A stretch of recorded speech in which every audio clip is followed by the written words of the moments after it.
Hello, and how you doing? I thought we could have a chat today because why not? Everything's been extremely serious for quite an extended period of time, I have to say. I think one of the downsides to getting spiritual with it is everybody's so serious about it. Everybody is just, I don't know. It's almost like they're not allowed to laugh and giggle and have fun or something. I have no idea. I'm confused by it because ultimately, when you have a spiritual awakening, when you awaken to the idea, the realization that there are spirits are a part of our ecosystem, then really it's supposed to lighten you up. It's supposed to lighten your mood, it's supposed to lighten your attitude. It's supposed to really just give you a different way of viewing the world so that you can operate happily, enjoy your experience that much more, utilize all the tools and assets that are actually available to you. But I want to say the powers, they call them the powers that be, but those yahoos that are in charge, and even they could honestly afford to lighten up a little bit. I mean, after centuries and centuries of the freaking same shit over and over and over again, you would think that we could all, kind of start giggling about it and start having a good time with it. But they're afraid that if you start having a good time, you might not carry on with whatever the tasks are. I don't even know what the tasks are anymore because they've, there's a flow, there's a cycle, there's waves of requirements throughout whatever. Anyways, so what I want to do today is just talk. I guess that's all we're really going to do because it's almost like everything within you gets compacted. I don't want to say beat down, but it gets compacted in such a way that you can't really stretch out and fully expand and occupy the space that you would like to occupy. It's that you're capable of occupying. And people really have a tendency to try to fit in the smallest confined spaces possible. And I feel like it's very detrimental to your spirit. It's very detrimental to your soul, spirit, soul. Excuse me. But we have to figure out how to expand. Even if our surrounding isn't that large, you have to be able to basically spread your wings, spread your arms out, spread your legs, get a breath of fresh air, and be able to the wind is blowing very nicely, isn't it? It's gorgeous. It's a nice day today. To be able to just be yourself, basically be yourself. Whew. All right. So there's this curiosity that's going on right now. There are people who are curious, and I'm sensing it, but they're very curious about the old gods. They're very curious about those things. They're curious about what happened to them, what was the truth of them. Are they aliens? That kind of shit. Why did people worship them? And I think we got to really talk about that word worship because that's not what it was. Okay? It was bartering. It was trade. It was, let's give you a bunch of stuff and you help us out because we see that you could be useful to us, not the other way around. I find that very funny because even in the tellings of today, they always imply that the God was demanding, the God wanted this. The God didn't need the humans to do a darn thing for them because they could do for themselves very easily, very quickly, and with a lot less pressure and constraints. They were very capable beings. ideology and spiritualism and religion and all of that has come through and really convoluted the truth quite a bit throughout every moment in time, basically. And that's because humans have been explaining things to themselves over and over and over again, and in a way that offers up some kind of control point mechanism, because there are those humans whom desire to sit at the top of the pile. They desire to sit at the top of the pile. They believe by being on top of the pile that they are in total, complete control, unaware of the fact that the only reason they're at the top of the pile is because they're on top of the pile.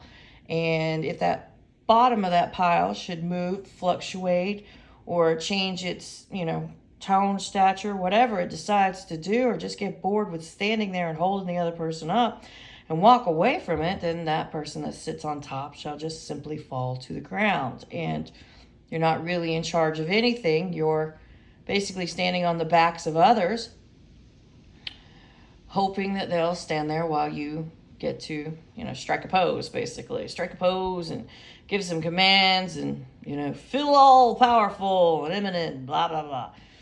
I don't really care for the power control mechanisms that are present within our societies, at home, like as in our country, and globally. I really don't care.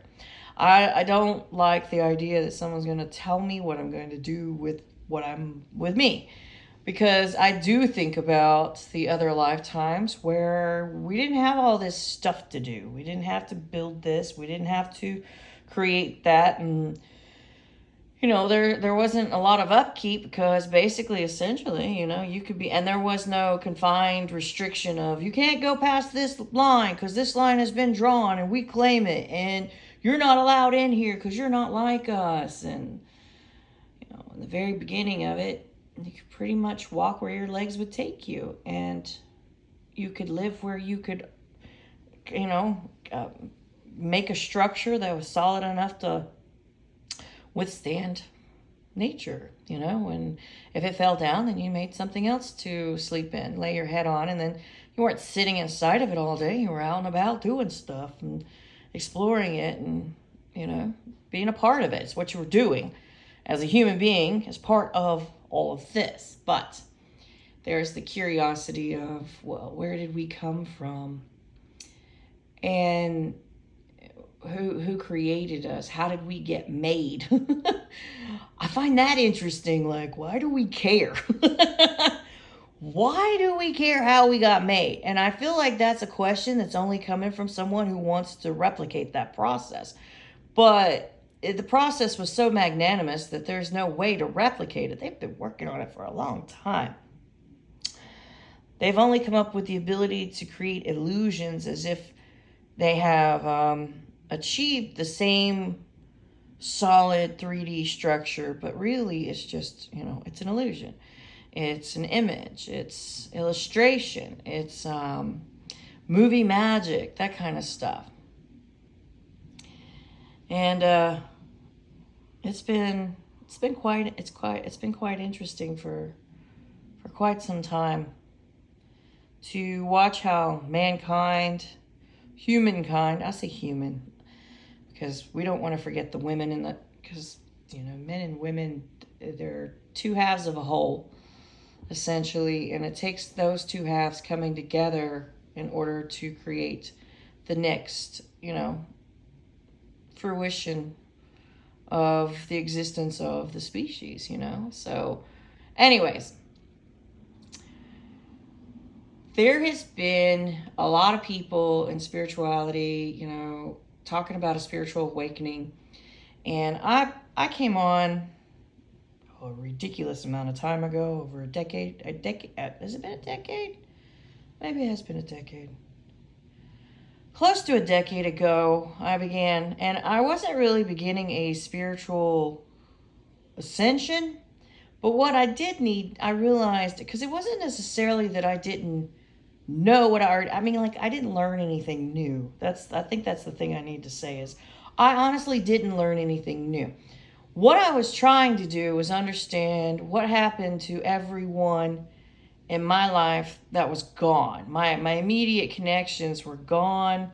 My family had fallen off, and I mean, like, they were gone as in passed on. You know, their bodies were no more. Their souls obviously are still roaming around, but their bodies were no more.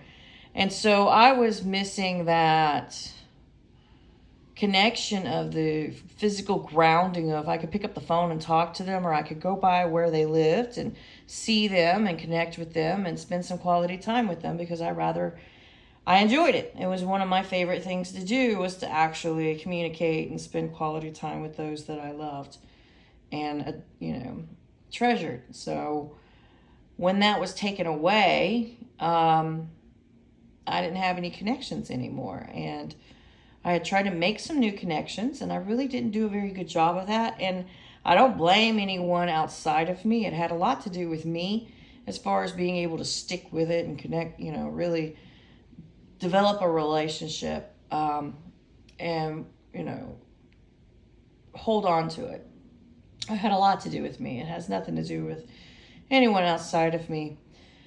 But I had began a channel looking for answers, and ironically enough, my gut told me to go a way that I really didn't agree with, and I was like, I don't even know why I'm doing this, because there's a lot of stuff that I don't buy into. I don't buy into a lot of structures. I don't buy into a lot of belief systems or religious ideologies or control mechanisms. There's a lot that I don't buy into. I never have. And I've just basically kind of maintained my own presence, my own way in the confines and the middle of everyone else's ways and structures. I've basically been able to be me in the middle of all of it, no matter when or where or how it's been going on.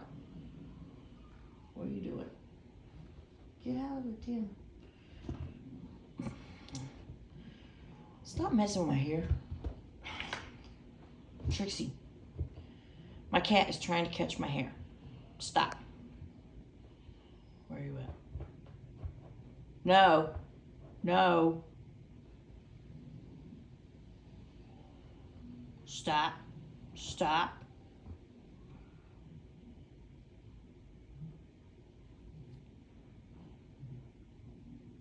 He saw my hair bobbing around while I was talking, and now he's decided to get up here and play with it. And he still has his claws, which is not a fun place to be. Like, in the middle of cat play. Oh, let me catch your hair. And he uses his claws to catch the hair because, it's hair. What do you expect? And at this moment, he's on the back of my chair. Ugh. There. Go somewhere else. Go. Yeah, that's what I thought. Anywho, I got on the YouTube business of it all, meandered around, found myself in a zone that I really didn't expect myself to be in, looking for answers about, my personal issues. I wasn't really looking for the bigger answer because I already knew the bigger answer. And other people were talking about having a spiritual awakening, and I also found myself trying to find others like me, others who felt familiar, who felt, like a kinship.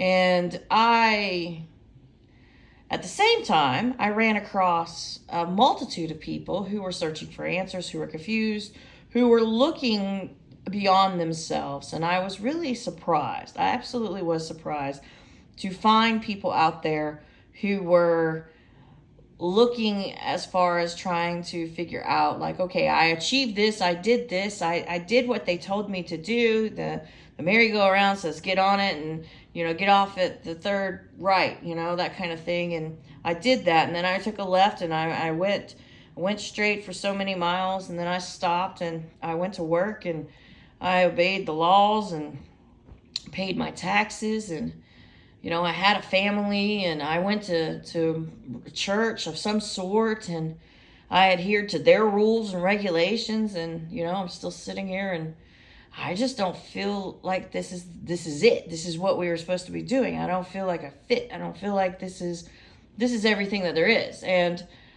those people who had come to that, culminating ideology we're basically gathering as a community and expressing that discontentment, that, like, well, what is this, because the answers that they're giving us they don't feel right. They don't feel just, I'm not satiated. I'm not satisfied. And I will tell you, when you do hear the truth is very satisfying, okay? It's very filling. It absolutely, you don't really question it. Now, I will say you don't question it, but if you train yourself not to question the truth, one of the things I tell myself, I program myself, because you've got to learn how to program yourself so that you can exist autonomously within all of the programmings that are available. And when we talk about programming, it's just your belief system, just getting such a solid stance on your belief system that it doesn't flinter, it doesn't falter, it doesn't fade away, it doesn't have any, and nothing can come against it. You are able to stand strong, and no matter how hard everything outside of you blows against you, you can still keep your solid dissonance about yourself. So, mantras. But one of the things is that I say to myself, and it's a very good, and some people might call it an affirmation. I don't refer to it as an affirmation. I think of it as programming. I think of it as commands to myself, because I'm in charge of me. I will command me. My soul is in charge of my body. My brain is my processing unit, and I just need to tell it what to do. And I don't need to look in the mirror to say it, but I need to, really feel and believe. And, if you say something enough times, you eventually start believing it. So there's I call it programming personally. Self-programming is what I call it. So one of the things that I self-program myself to do, to believe, one of the commands that I give to myself, is I tell myself, you see, hear, and know the truth in all ways. The truth cannot be hidden from you. You accept the truth immediately. You do not doubt it. It brings you peace. And then at the beginning of that, I say my name. I say Mary. I call to myself. I actually call my own name. I say, Mary, you see, hear, and know the truth in all ways. The truth cannot be hidden from you. You do not doubt the truth. You accept it immediately. It brings you peace. Now, I'm not saying you don't have an emotional reaction to the truth, okay? When it brings you peace means it puts your mind at rest. You're not questioning it anymore. But saying those, giving myself that programming, giving myself that command, addressing myself directly, I have found that I don't deviate from that. Whenever I do hear the truth, my mind doesn't, argue with it. It doesn't, I don't find myself trying to pick it apart and trying to do the thing where skeptics do, or, well, prove it to me, believe it to me, because I can be very much a skeptic in many ways. I'm very skeptical of other people telling me anything, really. And that's just simply because it's wise. In this day and age, it's just wise to be skeptical in all ways. But I found that I needed a programming that was strong enough, a code that I could tell myself, a command that I could tell myself that was strong enough where I wouldn't do double work. I wouldn't be questioning the truth when it was right in front of me, because I did find in the middle of the spiritual community, one of the adversities that they face, that I don't think they realize they face, is the truth is right there. They're discussing the truth, but they're arguing with the truth. They're trying to hypothesize with the truth, theorize with the truth. They're trying to find supporting details. They're trying to challenge the truth, and they've got the truth coming out of their mouths, but they're not even, it's like they don't even believe what they're saying. So, and a lot of the problems with, our reality is it's really what you believe in. Your reality is affected and afflicted by what you believe to be true. And, anywho, so I realized that I had started, they kind of get in this floundering, going around in circle state, because they're questioning it. Like, there's a lot of people who go on a spiritual journey. They'll go on that I want to get out of my head space. I want to get out of my body space. and I want to seek enlightenment. Enlightenment just basically being, what's the bigger picture? You know, what is this world really made of? You know, and how do I navigate this world in such a way that I feel like I'm a part of it? I'm not falling prey to it, and that I'm accomplishing, and that I feel, you know, like I've lived a life worth living, and I'm not living in regret. And, you know, some people would say sin, but I mean, that's a bullshit. I think sin is bullshit. I just think the whole terminology, the whole ideology, that's just another way of trying to goat you into behaviors that really aren't conducive to what you truly desire on an internal state. So I don't buy into descriptions of sin. The word sin, I don't believe in it at all. Actually, I don't even use it. I never describe it. You know, like it doesn't apply. It just does not apply. It's some person's lame attempt to control and manipulate populations of the masses, because if we make them feel like they're doing the wrong thing and that's why they're getting punished, then they'll correct their behavior. And it's programming, is essentially what it is.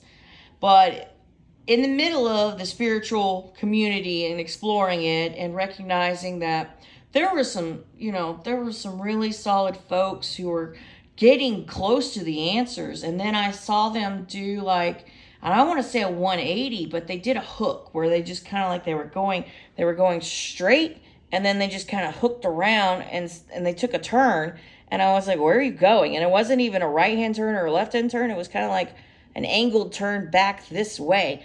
And I was like, what is that? Why are they doing that? Because I kept up with, you know, people, and I was on there for a few years, and I was like, what are they doing? You know, because they were going good. They were going really good. They were making progress. They were headed that way, and they were getting these answers, and they were listening, and you know, they were going their little road. They had developed their trail, their track, and then all of a sudden they just went, and it was interesting because it wasn't a straight back.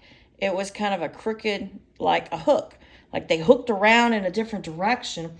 And when they started to hook around in a different direction, they started basically, like, it was like they went to this other side of it where they weren't really getting answers anymore. And they were ruminating on points and issues that really didn't amount to anything. It felt like it was more distraction than anything. So I found myself, I'm recording, baby. You done? Yeah? Okay. I love you. Anyways, they found like they weren't getting answers, and they kept revisiting things that didn't seem to answer any questions, that didn't seem to offer up any new information. And then they were gaining some ground and momentum, and then I even saw some of them hook back around, and they found themselves visiting certain religious beliefs. Now, it was interesting because people that would visit the certain religious belief systems started doing that. They really hadn't grown up with a religious ideology, they hadn't really grown up in that institution. So I was observing the other persons within the spiritual community. It was kind of like they were backtracking, but they didn't go back the exact same way. They went a different path. And then I thought to myself, how did they get off over there? And then when they got off over there in that other direction, they kind of got lost. They kind of got lost with what they were doing, their focus, their vision, where they were trying to head, what was their goal and desire from what they were doing. The difference with me is I already had a preset intention before I stepped into the arena of getting answers, and not just answers. I wanted the truth. I was very set on the truth. And then when I got into the arena is crazy crowded. It's crowded with a lot of stuff going on in it, because when you open up to spirits, because it's a multiples, everybody walking around in a body has a spirit within them. They have the soul within them. So there's millions and millions of spirits, So you think about all the people that you can be in a room with. Now, all those people, imagine 5 times those amount of people, that's how many spirits are in the room with you too at the same time, for every person that's in that room. And when people were having spiritual awakenings, in other words, they're trying to awaken to what the other part of our reality and existence is, they were finding themselves just surrounded by all of this other, these other beings. And these beings were just basically, they're the same beings, they just don't have physical vessels. They're not, concrete and solid. They're able to, they have no restrictions. They're able to go. The dilemma is there's kind of like these 2 different levels that you're existing on, because in the spirit level, you can speak with other spirits, and you can't really speak with what's called the living, but neither are really dead. So I find it interesting terminology. I think terminology deliberately has these on-off codes so that you don't really ever get the truth or the answer of it, but you like the living and the dead. They say it's the living and the dead, and the dead is a part of the spirit world. Well, that's not true, okay? The word dead implies that it's non-existent, no longer thriving, no longer existing. So to say the dead and the spirit, no, because you're living in both instances. You're just living in different forms is what you're doing. So you can't really say the living and the dead, but they say the living and the dead intentionally because they want you turned off from that other part of our reality and our existence. Now, there was good cause. There is and isn't good cause to it, because some part of the good cause is it can be a little overwhelming. It can be a lot to deal with, to try to function when you open yourself up to, engaging with the rest of reality as it is. And it's already overwhelming enough to think about all the people walking around in bodies, and all the animals that actually you can see and everything. But then to think about all the spirits that are flowing around or in and around you, and you try to start listening to them, well, there's a lot of noise coming in. There's a lot of information coming in, and it doesn't always apply. That's the thing. Like, it really, like, a lot of what's there to be said may or may not be useful to you in your time and the time that you're trying to tap into it. So being discerning about, what it is you're trying to gain from that is very important. You've got to kind of have a preset goal. These people that I was observing in the community, and I'm not downing anyone because they put in a lot of work too. I have to say, some very hardworking individuals, and relentless in their pursuit of what they were doing. They can be tiring. It can be very tiring too, because you're constantly, pushing at this, but you don't really know what you're pushing for. When I went into the arena, I was pushing for specific answers about specific people. That's what I was doing. And I was really only concerned with my reality, what I had experienced, because what everybody else is going through isn't what I'm going through. And I've always been very much aware of that. Like, I kind of, already I can be, it doesn't matter. I've always got a whole different thing going on than what somebody else is going on. And we can be in the same place, the same time, the same frequency, and supposedly at the same event. But trust me, I'm looking at it completely different than what you're looking at it. I'm hearing a lot of different things than what you're hearing. And I'm engaging with the venue on a completely different level than what you're engaging with it. And normally I'm just observant. Normally I'm just hanging out. Normally I'm just feeling the mood. I'm not really trying to gain or ascertain anything in specific. Now, in my reality though, the people that I have known, they've always had very specific agendas. They've had specific goals. So I can pick up on that, and usually I can tap in and try to get some additional information and pass it along to them so that they can, basically I can go, run a query real quick from all the spirits that are around, hanging around, running their mouths, and say, okay, does anybody know anything about this? And then dismiss what doesn't apply, and then come back and say, here's the information you need. I mean, it's essentially, a computer program copies that action quite frequently when you're trying, Google does it. Google's always copying that action, but Google doesn't tap into spirit. Google taps into the grounded, people, the grounded beings in this world, the ones in the physical 3D bodies, and it gets the information from them, essentially. So information flows quite easily. My cat's in and out the window. Anyways, information flows quite easily. And I've been used to it. I've just been used to it. That was not a new thing to me, okay?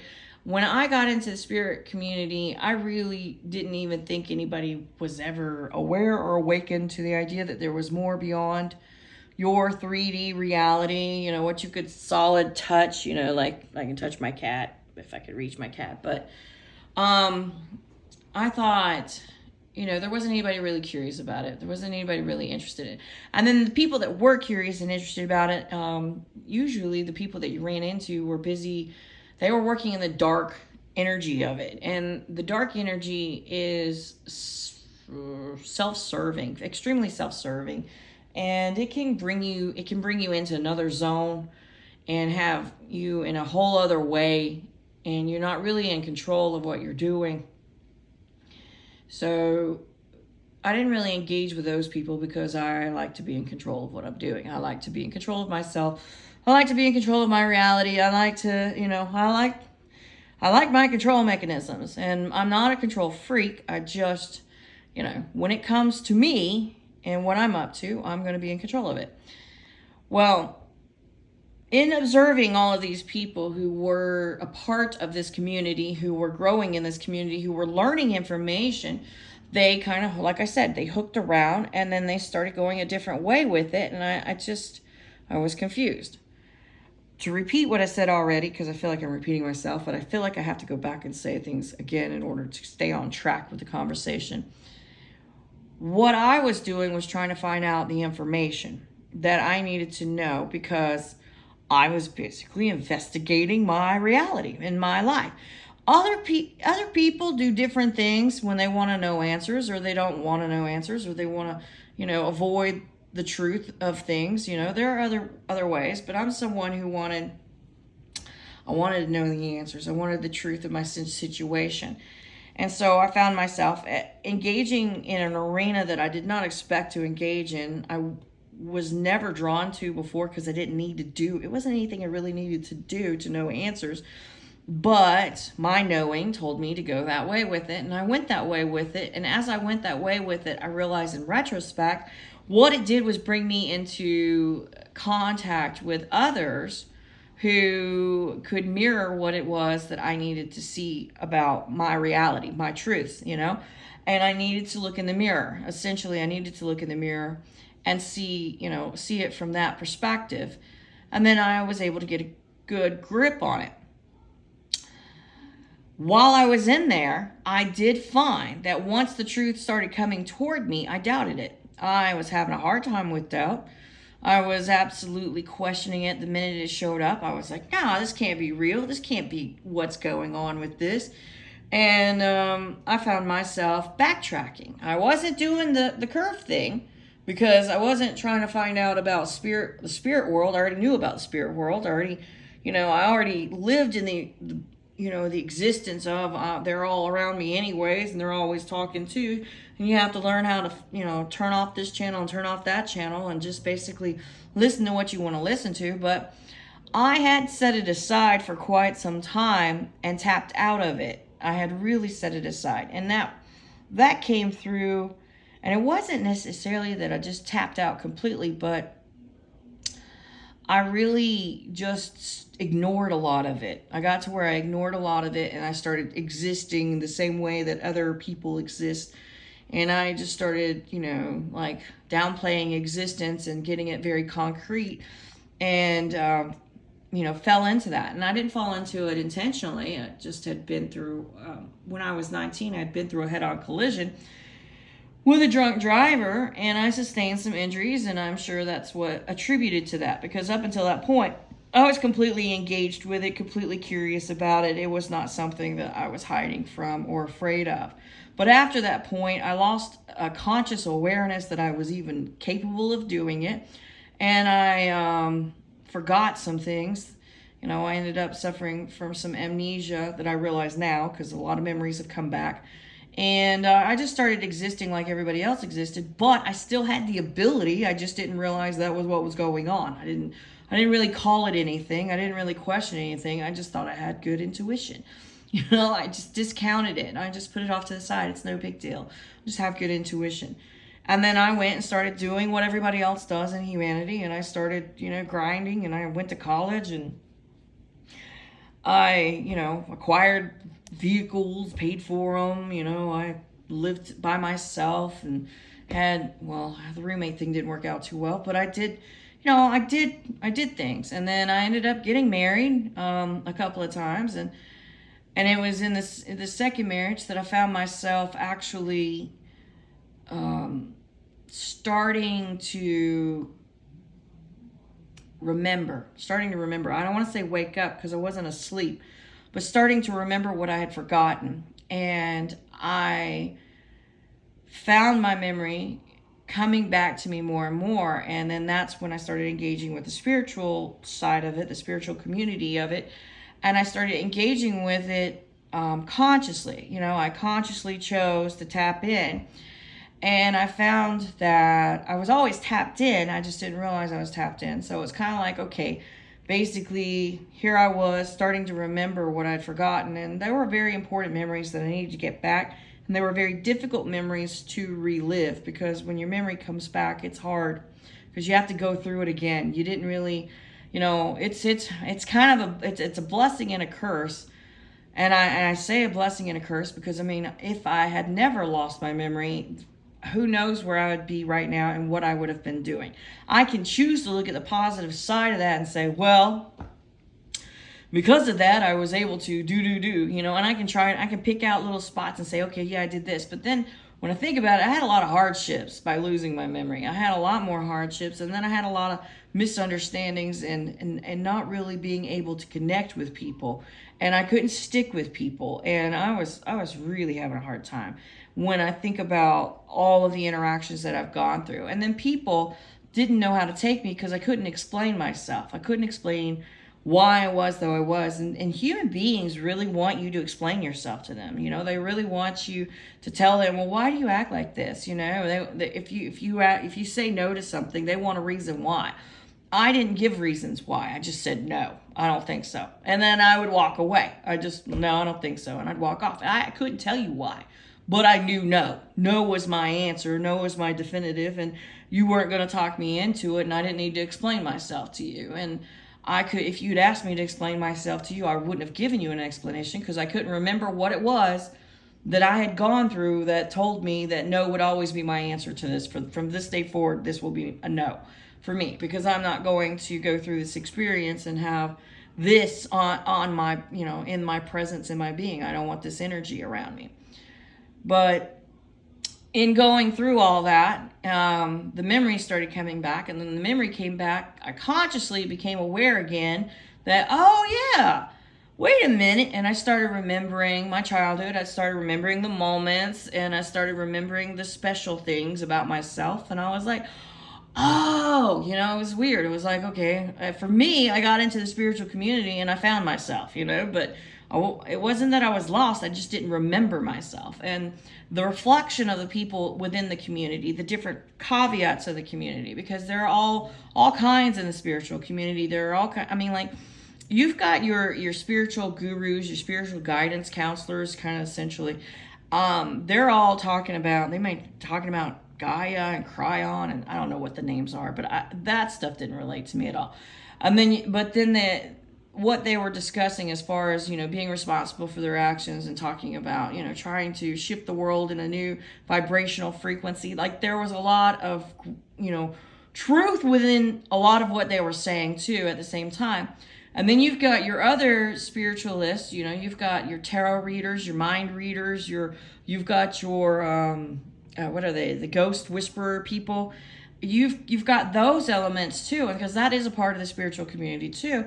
And so I found myself kind of perusing all of these different groups of people, and I started remembering what it is I knew to be true, what it is that I had functioned as from the time that I was, a child.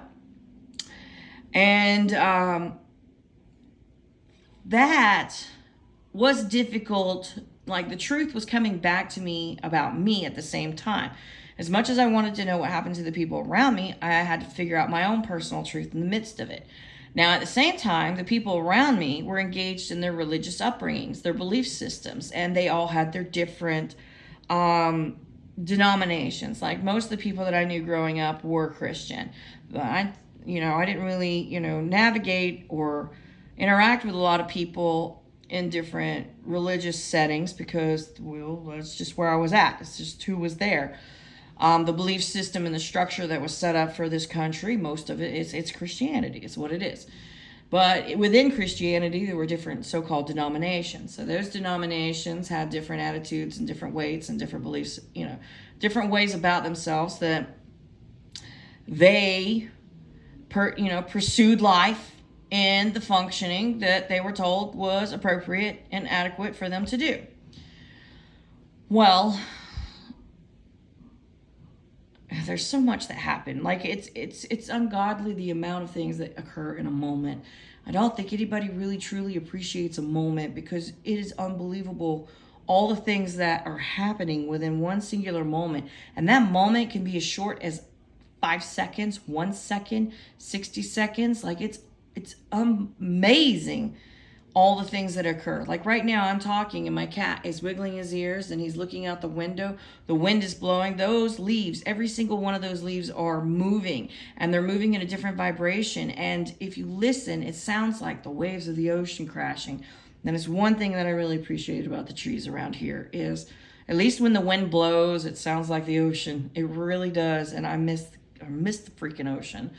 I really miss the ocean. But that's a side note. Anywho, there's so much going on at once.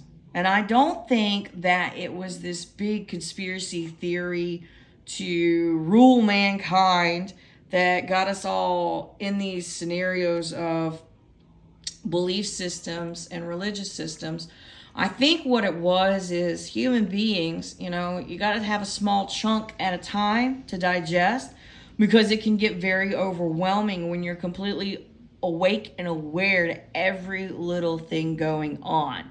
Like, you're awake to the fact that oxygen is in the air and it's this unseen force and it surrounds you. But if it gets, infiltrated by another type of gas, it can be very deadly to you. Like, you're awake and aware to that. And if you start thinking about the number of molecules of oxygen it takes to put into the one space that I'm in, like, how many cubic feet of space am I occupying right now? And then how much oxygen goes into that? And then if anything occupies that space with you, not just you, but say I have a cat right here. He's occupying the space with me. That blanket that he's standing on is occupying a space with me. All of the items that are in the room with me are occupying that space. And then they have textures and they have frequencies. And if you brush up against it, it does this. Like, if you really wake yourself up to everything that's going on at once, it can be quite overwhelming. And that is just the physicality of, that's like, those are physical things right there. Those are physical things that I can see and touch. When you say, okay, let's introduce the spirit world into my reality, because you can't see and touch them, but my gosh, I tell you what, the minute that you're willing to communicate, they will flock to you. They will absolutely flock to you, and you will be busy. You will be so busy, and you really have to understand that you need to be in control of your reality. You need to set your boundaries, not only with the people physically in your life, but with the spirit world as well. Because if you don't, you'll get so much information thrown at you. You'll have so much coming into you. I saw people in the spirit community. I was very surprised.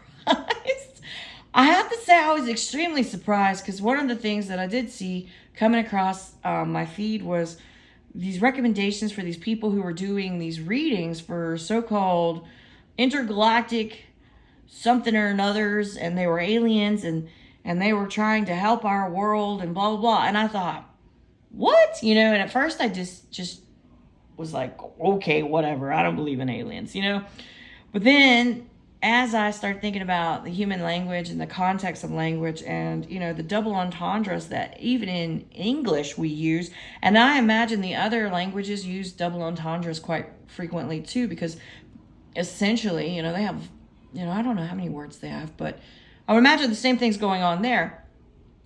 So I had to really decipher that and start analyzing it and figuring out, like, what are they referring to? Why are they saying alien? And then I thought about what alien means in the literal context, like in our 3D applicable context. And essentially in our land, in the United States of it, we say alien, illegal alien, and we're referring to people from another country who didn't go through the process that they were supposed to go through to become citizens of our grand, blessed country. Essentially, they're from somewhere else, and they speak a different language, and they have different behavior patterns and different ways about them. That's what that meant. And so whenever I started thinking about that, I was like, okay, so... And then there are those people who believe that aliens exist outside of our world. And I'm like, all right, what's the context of your world? Because your world is what you define it to be. So you've got, as an individual, your world can be simply the fact that you get up every day, you live in suburbia, and you go to school and you grow up and you've been going to the same church, and you meet someone from within your community, you go off to college, and then you come back with the skills that you learned and you get a job and you start contributing to that community you grow. That could be the existence of your whole world. Or your world, depending on your view, because I'm constantly thinking about the world at large, globally. I'm thinking about all the countries together, all the people in the countries. I think about the oceans, I think about all the creatures in the oceans, and I have a massive capacity to just think about a lot of things at once. And, for me, my world is Earth. My world is Earth. And then, so if you said something outside of my world, because essentially an alien is from outside of your world, that could mean another planet. That could mean somewhere else in the solar system. And it kind of keeps expanding. If you think of your world as the universe, the singular universe, well, there are ideologies that have come out even in literature and television and comic books and stuff like that about a multiverse, multiple verses. And then at the same time, your world could be just this dimension, or it could be all dimensions. Like you exist and you define your world to yourself. And ultimately, all of these constraints and constrictions, it's essentially about just being able to chew on it, being able to live happily in your existence based on what you believe to be true, because it matters what you believe to be true. And so there were these people who were saying they were, communicating with aliens. Well, they may have very well been. Their spirits are interesting because they're on the outside and they're able to see everything at once in the context of it. And, if they're trying to communicate, if you're opening yourself up, and in your world, you entertain the thought of aliens, extraterrestrial. I think extraterrestrial is the terminology. But then there are people who live in the world of supernatural. I believe in nature, but I think that nature can be extra, it can be super, and people and animals and plants and things like that can have supernatural abilities, extra abilities besides what's naturally granted to them. And then the explanation for that, people have drawn conclusions to say, well, they must have mixed with some kind of substance in order for them to have gained that ability to be extra, to be supernatural, above and beyond their natural abilities. And there are people who live in that world, in that construct, and and then there are other people who are like literally aliens who are from another ecosystem, another place, another existence, and they come in and they have a whole different, biology about them. There are those too. So when you are in the spiritual community and you are awakening to listening to spirit, because there were people who were engaging with tapping into those, they were tapping into ghosts, they were tapping, like all that's true. Like all those things are true. But you have to understand, if you put yourself in the shoe of a spirit, like if you think about, like, okay, let me imagine myself, because that's the other thing too. If you'll go over to their side and pretend to be one of them for a minute, you don't have to take a physical mental trip. You don't need to do drugs or anything like that. But you can just kind of imagine yourself like, okay, if I take away my body, and then I can pretty much pass through anything I want to pass through. I could listen to anyone's conversation I felt like listening to. I could see anything that's going on at any point in time. I can go as high as I want or as low as I want. So I could actually go down in the earth itself and travel to the core, or I can go all the way up to the atmosphere and look at the so-called stars, and see that it's a bunch of satellites hanging around up there putting out a lot of light. If I could, I could absolutely, I could go in the churches and hear what they're saying. And then at the same time, if I were a spirit, there are some people who could hear me. There are some people who are open to the concept of spirits. So I could actually go communicate with them, and I could direct them. Now, if I were a spirit, would I be a spirit who would be giving honest advice, or would I be a spirit messing with it because it's funny? Would I be having a sense of humor about it? Because once you shed your physical vessel and you're running around free, I'm talking so free. It doesn't, like, when you're in spirit form, it's not like you don't have a physical control over things, okay? But if you can influence stuff on a physical level, you really go for it, you shoot for it, because while you're in spirit form, you're really just an observation form more than anything. And so if you can get the regular grounded folk to start listening to you, you can organize some pretty hectic events and then sit back and enjoy the show, essentially. And humans don't even realize that they're absolutely tapped into it.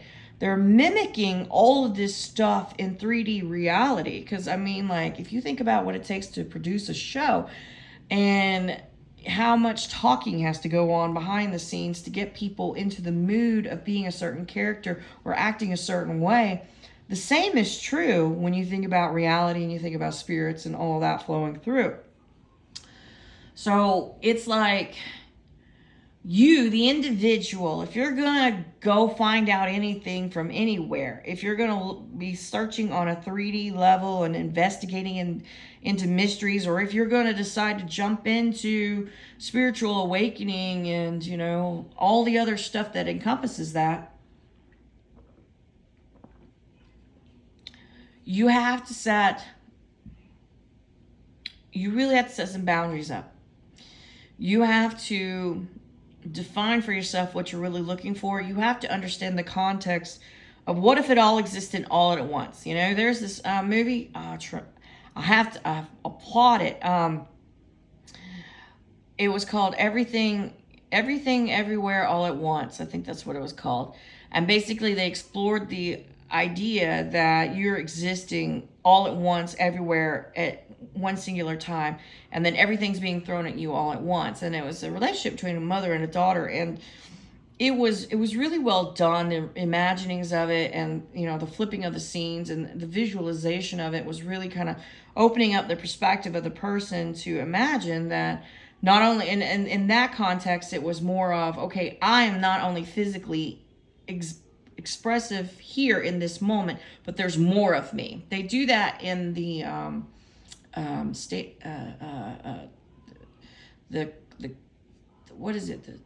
Marvel movies, where they actually, they showed you a storyline, but then they got to the space where they said, okay, we don't just have one Spider-Man, we have this Spider-Man, we have that Spider-Man, we have all these other Spider-Mans, and they exist in different universes, but we call that the multiverse, because there's multiple universes together as one, where you exist in every universe, and there's a version of you existing, but you're expressing yourself differently in each universe. So it's just basically, expanding your brain and your mind's capacity to imagine reality in a different way. It is. When it comes to this, because that's a whole different concept. The idea that not only am I doing this right now, dressed like I am, but I probably have 1,000 different outfits on at the exact same time in other multiverses, and I may be saying what I'm saying in completely different terminology and words. And so it's a matter of, okay, where can you stay grounded in that? You can visualize that, you can imagine that, but where can you stay grounded in that? And how do you use that imagination? How do you use that knowing and apply it to your reality so that you can, have a different experience in this moment? Because if that is true, then what am I doing on another timeline that I wouldn't mind be doing here? What can I repeat over here? Because I haven't gone through that as this person, this version of myself. Yes, the version of me. And then at the same time, you can do it too in the sense of, okay, I'm not ever really missing out on anything because I'm totally doing everything all at once everywhere I go. I'm always doing everything all at once. So even in the moments that you're sitting and you feel like you're doing nothing, well, wait a minute, I'm busy on my other timelines. One part of me needs to be just sitting and enjoying the moment for what it is.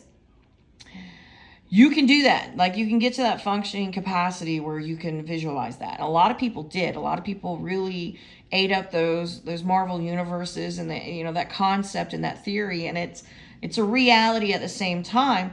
And then they started, finding contentment and happiness with the multiple versions of their existence and imagining the other ways that they exist as well and expressing that outwardly. When it comes to the spiritual community, it's a whole other ball game, because you really need to visualize the idea that if you're in a room of 100 people, imagine 500 spirits in that room, and it's probably more than that, but I mean, you have to imagine, and there are 500 invisible souls hanging around, and those invisible souls are busy trying to entertain themselves because they can't grab anything, and they can't drink a drink, they can't taste the food. They basically have to watch, and they're sitting and waiting to come back. A lot of religions carry the ideology of reincarnation. Well, that is a truth. In Christianity, they like to say death because they cut off your thinking when they say death. Like, really, there's nothing past this point. It's dead, so don't even think about that. However, they do have a lot of the angels, well, that's a spirit on the other side. Your devils, that's a spirit on the other side. Your demons, that's a spirit on the other side. They acknowledge that there is a structural system going on that is not present in a physical form that has heavy influence over your present reality. So you, the individual, you have the capacity to expand your thinking, expand your thought process to say, okay, this is a part of my reality. One of the reasons they cut you off from it is because they want you to be able to focus, because it is overwhelming when, you think about all of it at once. Like, if you're not prepared to face that, and a lot of the movies they show you where people, got opened up, or, a ghost came in on them, it scares them to death. It just absolutely scares them, the bejesus out of them. And then at the same time, if they acknowledge that there's a demon, they have these demon movies and they always show it going badly. Well, it goes badly for you because you didn't get what you wanted out of it, but the demon was basically screwing around, entertaining itself, and got you to do some stuff because it can't physically take any action. It has to have you take the action. It has to live vicariously through you.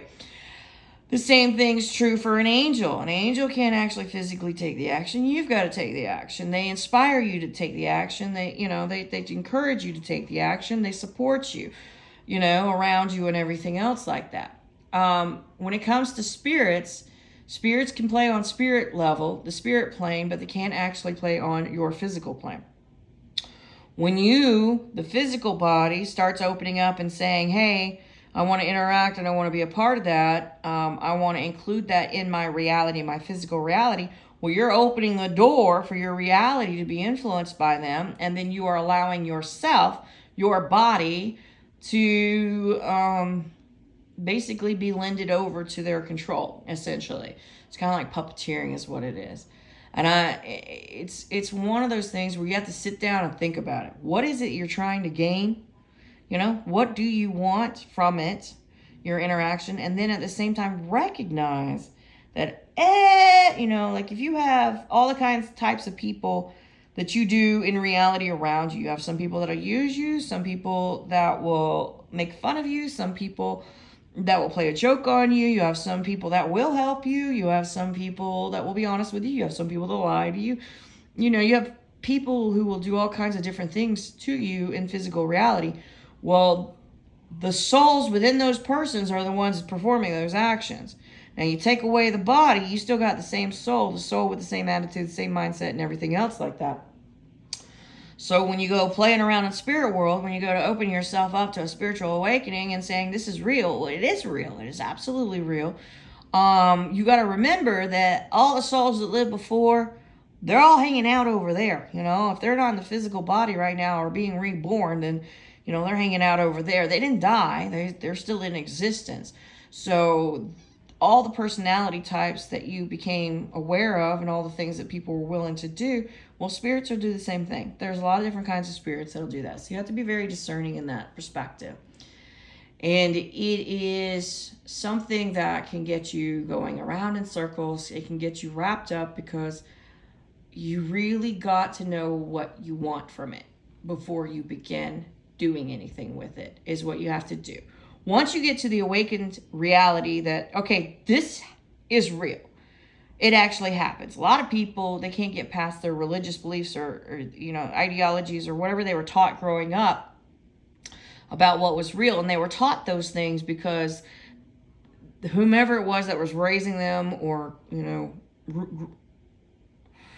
grooming them to be whatever they needed them to be in the future, you know, they needed them to be able to focus on a specific reality so that they would continue taking those actions.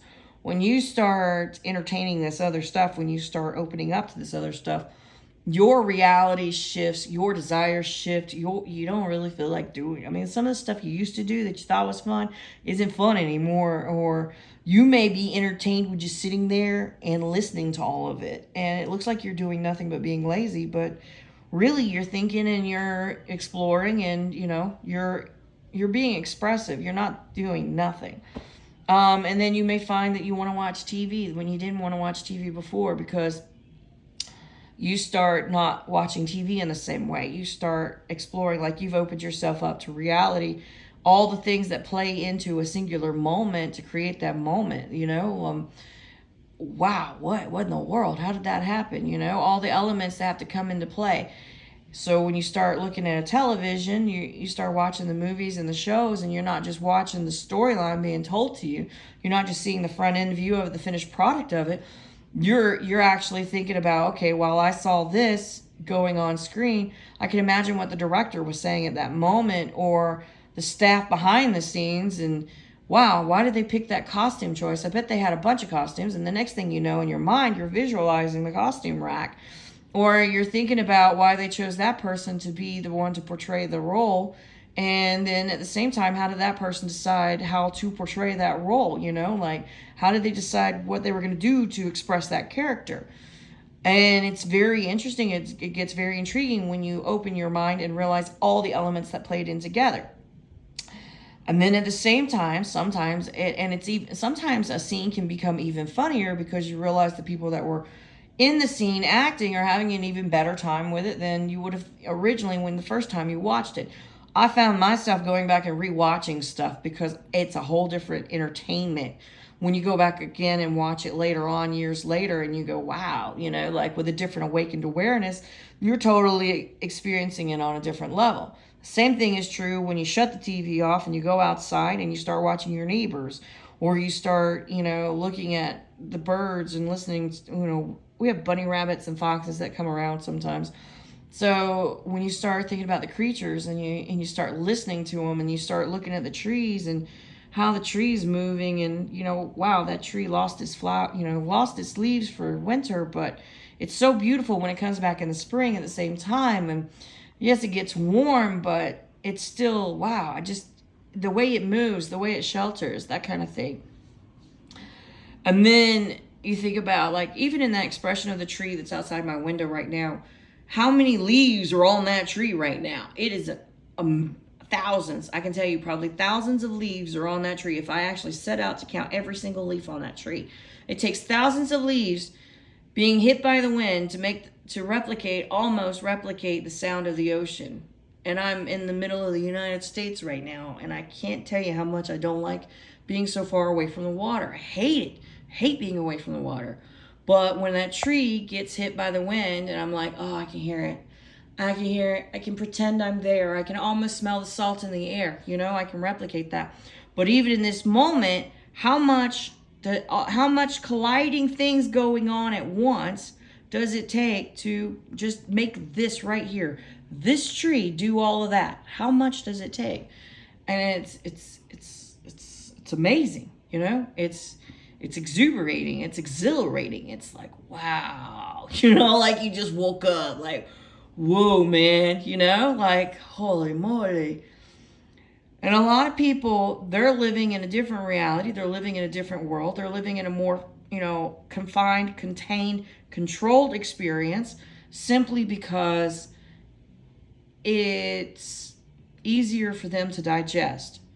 It's not necessarily a good idea to introduce someone to the bigger scene of it, the bigger picture of it, when they're not ready, when they're not capable of truly chewing on it, because it can be very overwhelming. It can be very terrifying because their programming can be set very deeply. For me, recognizing that all this stuff is going on at once, it was very important that I get a control of my tailspin, because I think this was a tailspin. I think what's going on is in the spiritual community, people are doing good, they're making strides, they're making progress, and then all of a sudden here comes a tailspin. And the tailspin is like your rational, conscious mind trying to make logic, make reason of what the new is being, it's not new, it's just that you're being opened up, like your vision is being expanded, your knowing is being expanded, your perception is being expanded to a degree that it sends you in a tailspin, because now your old programming is arguing with it, like, no, that's not what I was taught. No, that's not what I believe. No, this is what I was told. This is what I saw to be true when I was a child. When you open yourself up, you're able to see the whole thing, the whole picture. Spirit can see the whole picture, but you got to watch which one you're talking to and what you're talking to them about and what you're willing to listen to. So whenever I started to go in a tailspin, because I started to go in a tailspin because the truth was coming at me. You get what you want. And so when you say, I only want to hear the truth, nothing but the truth, then you're only going to have the truth come into your head and your mind. But then whenever it does come into your mind, whatever the hell you've been taught, whatever you've been programmed to think is true, it's going to argue with it, because your brain, it's on the old processing unit. You've got to upgrade it. You've got to change your thinking. You've got to change what that is. So I basically, rather than send myself into a tailspin, because I started recognizing I was going into a tailspin because I was ruminating over things and I was repeating it and I was arguing with it. And I was like, I need a way to deliberate whether or not I'm hearing truth or lies. And am I arguing with lies or am I arguing with the truth? Which one am I arguing with? Because the truth was conflicting with what I had been taught and been shown to be true. Didn't mean it wasn't the truth if I was arguing with it. That doesn't mean it wasn't the truth. The fact is, but I needed to settle it within myself. And then when I started saying, Mary, you see, hear, and know the truth in all ways. In other words, no matter what the hell's going on, you're going to know the truth when you see it, when you hear it, and when you know it. Like sometimes stuff you just know things to be true. You're going to know. So when you see, hear, and know the truth in all ways, the truth, you see, hear, and know it in all ways. The truth cannot be hidden from you. I don't want the truth hidden from you. I want to be able to see it quick, recognize it quick, because I need to be able to digest it and move forward, because I'm busy. I have things I want to do. I've got my own purpose. I don't really know what my end game is. I don't know that I have an end game. I'm just part of the experience. I'm moving along like everybody else. But at the moment, I want to see my truth. Then the next part of that is I needed to address the fact that I need to not argue with the truth.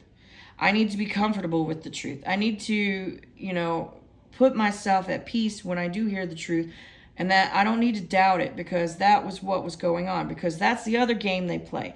There's a whole, they don't want you to really leave their zone. They don't want you to leave their world. They don't want you to leave their existence and their playground, because they want you a part of their thing, because their thing keeps working. They keep making money, whatever it is that promotes them to do whatever they're doing for however long they're doing it.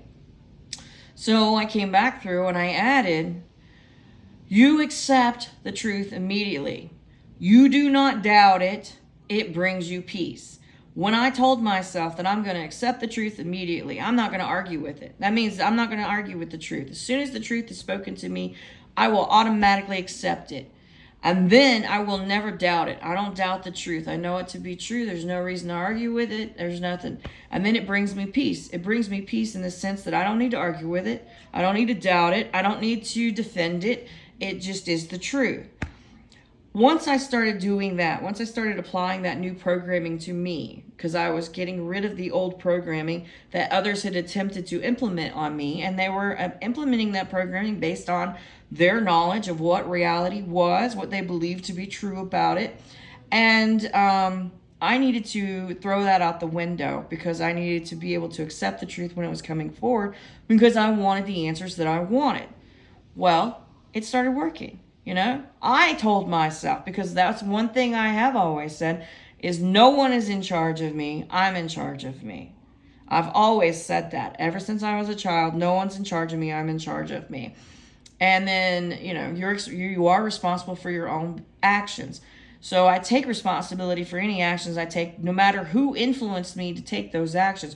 Where the influence came from, I'm going to take responsibility because I followed through with that. And I'm knowing that I followed through with that.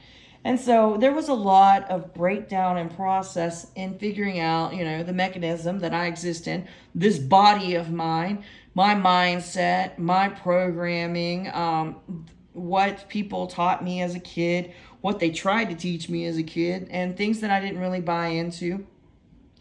And then what I forgot, but yet I still held true to myself very easily and my beliefs and everything. And then to reopen myself, remember what I already knew, and re-engage knowingly and consciously with all of it at once. You know, there was a big deal there. And in doing that, I really had to set up some parameters so that I would not be led astray, so that I would not continue to tailspin. Once I started telling myself, and I called myself by name, but I am someone who firmly believes I'm in control of myself.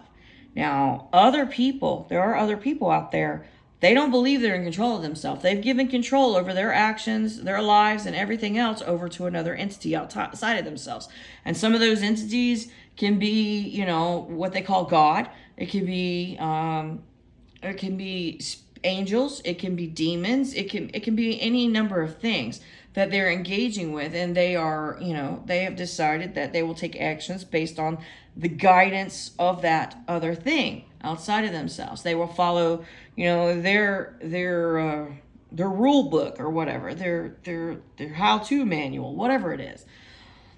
And people take actions on that. I am someone, I don't care what your rule book is, what your manual is, I'm going to take actions that are in congruence with me as an individual, and the individual that is, you know, inside this body, because my body I've always seen as my own personal temple. I'm not saying I've been perfect to it, but I really haven't done anything. I really have not been bad to my body. You know, I've been really kind and loving to my body. Even when the world tried to tell me that I should think that there's something wrong with me if I put on weight, or, oh, well, you might be aging right now, you know, blah, blah, blah. I didn't fall prey to that. I said, no, I love myself. I'm going through a transition and a change, and I'm going to allow myself the space that I need to stretch out in order to engage with this and handle it, is what I said. So, and then at the same time, this is my temple. My temple should be comfortable no matter what I'm doing, and I should not feel bad about my temple looking whatever way it needs to look. Even if it needs to get messy sometime, even if it needs to be all crisp and clean, it doesn't matter. If I just need to let myself, dress a little differently, whatever it is I need to do, I'm going to be loving toward myself. So, but I have always had the knowing that my soul is within my body. Even though I was having to go to church and listen to what everybody else was telling, the programming was never going to stick. It never did. No one else's programming has ever stuck on me, because I have been too firmly grounded, as you know, from the day of my birth, that I'm in charge of this body. This is my body. It was given to me, and I'm going to take care of it, and I'm in control of it, and it is up to me to decide what I do with it. So I took responsibility, and I take it very seriously that this is my life and I'm engaging with life the way I want to engage with life. And I've taken a lot of detours. I mean, you would think, how in the hell does anybody have time to take all the detours? I've taken so many damn detours. And I've taken detours where I've gone and just seen what other people were doing and how they were living their life and what they found to be true about it and what reality were they existing in. And, you know, did it offer up anything? Is that something I might want to really try out for myself? And can I stay within those constructs? Can I stay confined within their structure? And I have found that each and every time I've gained something from the experience, but at the same time, it's not the place that I belonged continuously, because I realize I'm happiest when I'm acknowledging the big picture all at once. Like, I am totally entertained when I realize that I can interact with spirit anytime I please, but I don't need to interact with all the spirits at once. I don't mind them being around, just like people. It's the same thing, you know, it's just more of that. And then at the same time, it's a game. They play games. They get entertained by watching, you know, what they can get you to do and what you can't, you know, what you're not willing to do. And then at the same time, you know, they're some are very helpful and some are very informative and some are very loving, and it really depends on if you have a soul connection with them, because they can be, you know, soul family from other lifetimes and things like that. So all of that was always true for me. And when I got into spiritual community, people were repeating information. I was like, yeah, I already knew this. I already knew this. I already knew this. And then I realized that I was getting my answer, because it was like, oh, if I know this, then what am I not remembering that I should remember? And I had memories start coming back up. The exposure to myself,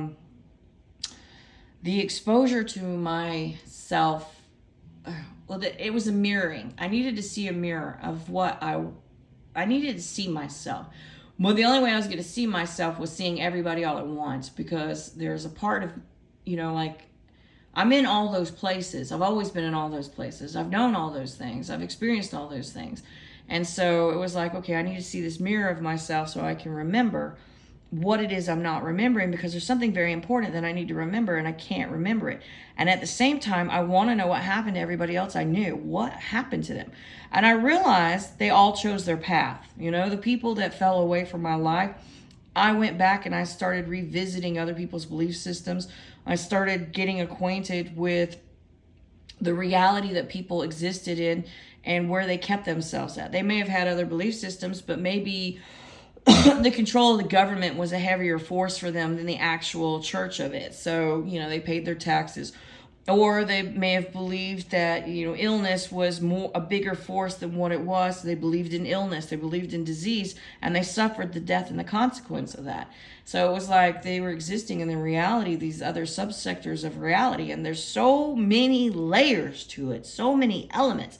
They essentially chose their path. They chose their life, and they all succumbed to the end of the trajectory, because the life path that they chose was very short. But I don't want to choose a short path. So I keep rejecting a lot of life paths. I keep rejecting a lot of realities. I keep rejecting a lot of scenarios.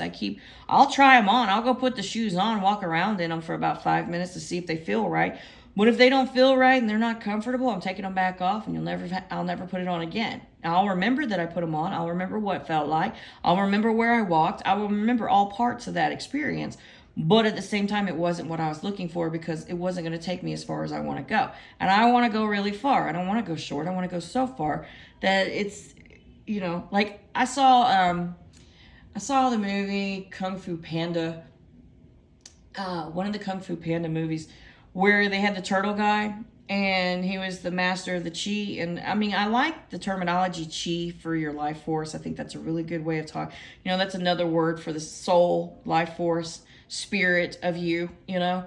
And I like their ideology, because they acknowledge the energy within you. And the energy within you essentially is you. You know, you are the energy of you.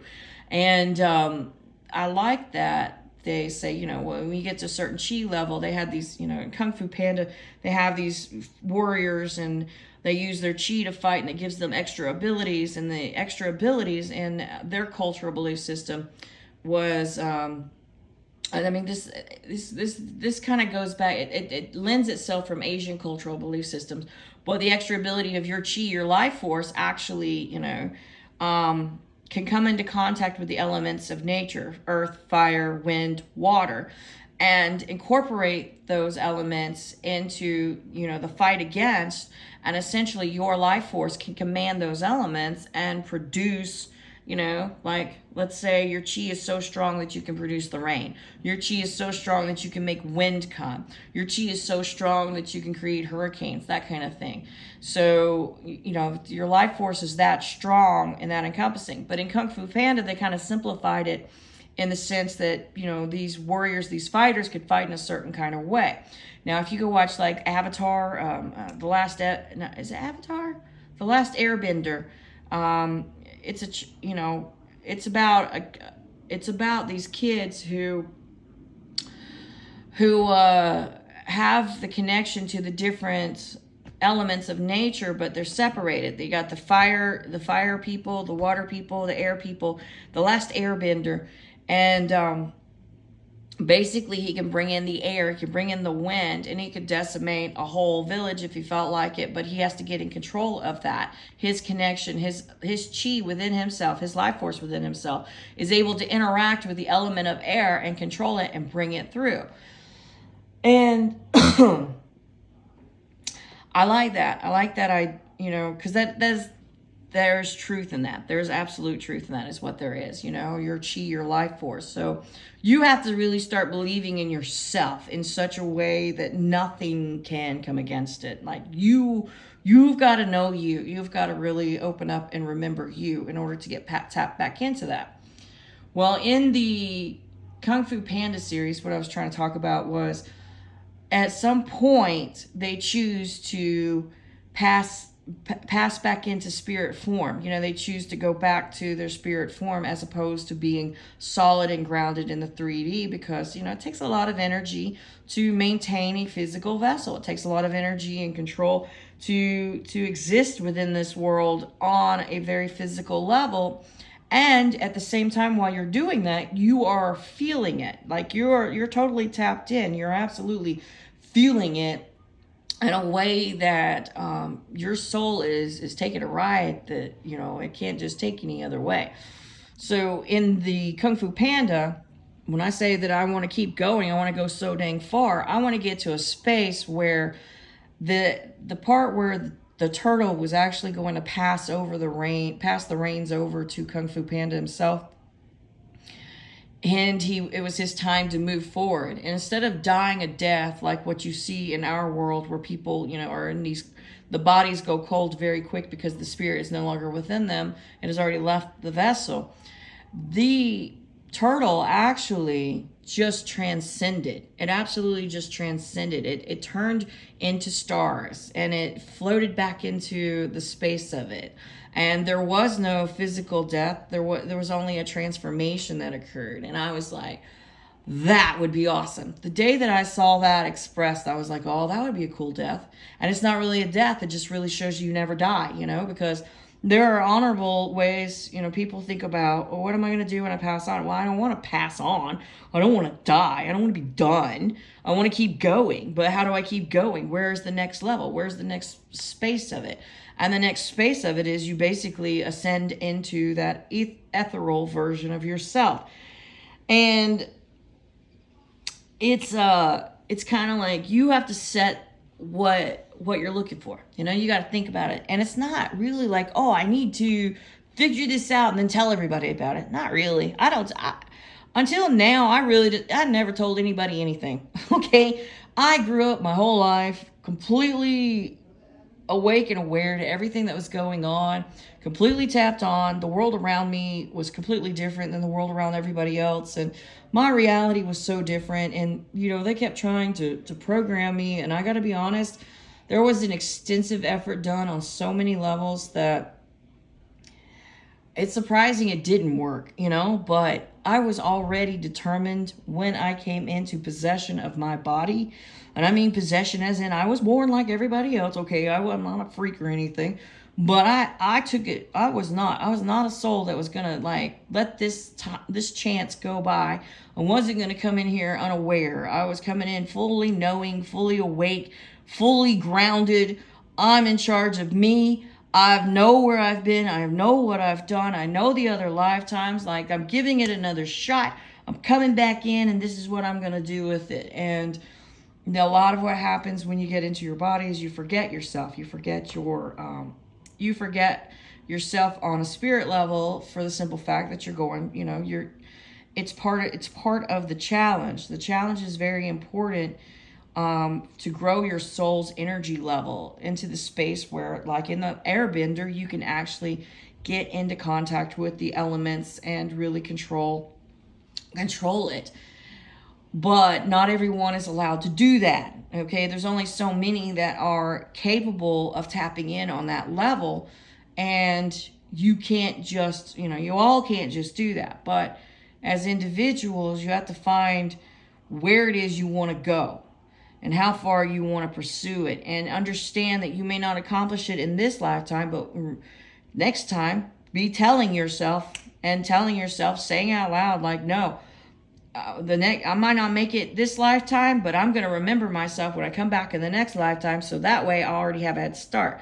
Because you get kind of pushed back. It's almost like golf. When people are golfing and they have to work with a handicap. Like, you get given a handicap, you may have so many, like, you may be so good at it, but they say you got to start off 10 shots behind. You got to wait for everyone else to do 10 shots. You start off with a -10 in order to make it fair against the other people. And because of that, you have to overcome that 10 shots and then keep moving forward in order to make progress. And in some lifetimes, you don't get the opportunity to overcome that 10 shots and make progress. You only get back to where you were, and then you start over again. So if you believe in yourself, you tell yourself, and you say, no, when I come back, I'm gonna be on it. I'm not gonna be starting with a handicap. I don't want to start with a handicap. I want to be moving forward from the space that I ended here, because it takes too much time. In our world, in our reality, there are a lot of things going on that are very distracting. They're very entertaining. They're very enjoyable. And there's nothing wrong with engaging in that. There's nothing wrong with saying, well, that's what I'm gonna do. Do that too. But if you're someone who wants to keep making progress, spiritual progress, and you want to keep growing your soul and the energy level that your soul works from, and you want to be able to get into contact and tap into the world at large on a grander scale, then you need to, you kind of have to take it at a different serious note. And then you start gaining control and capabilities that you wouldn't necessarily have had before. I'm going to probably end this conversation and carry it on into another conversation, because this leads me into, because it was really important to discuss, okay, first off, when you open yourself up to realizing everything that's going on at once, and you say, if everything is happening at once right now in this reality, then there are other versions of this reality occurring, and then there are other universes, and then there's this, like, if it all were true, what if it all were true? What if all of it, every element, was true? How would we interact and engage with that? What would I do with that? What would I do with that knowing? What would I become? Where would I aim? Where would I go? What would I achieve with that? What would be wise to do with that? What would be enjoyable? What would be exciting?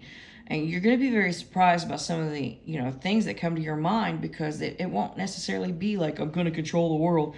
Who cares about controlling the world? What are you talking about? If you can expand beyond this world, you don't need to control the world, because there's more out there. There's way more to be gained and enjoyed and experienced. So in all of this, when you get to a space and a frequency that you are able to entertain everything that I've been talking about and actively engage in the knowing that everyone else in the world is engaged with their reality, and you can, or you don't necessarily have to inflict with it. You can exist within and around them, and be completely separate things, but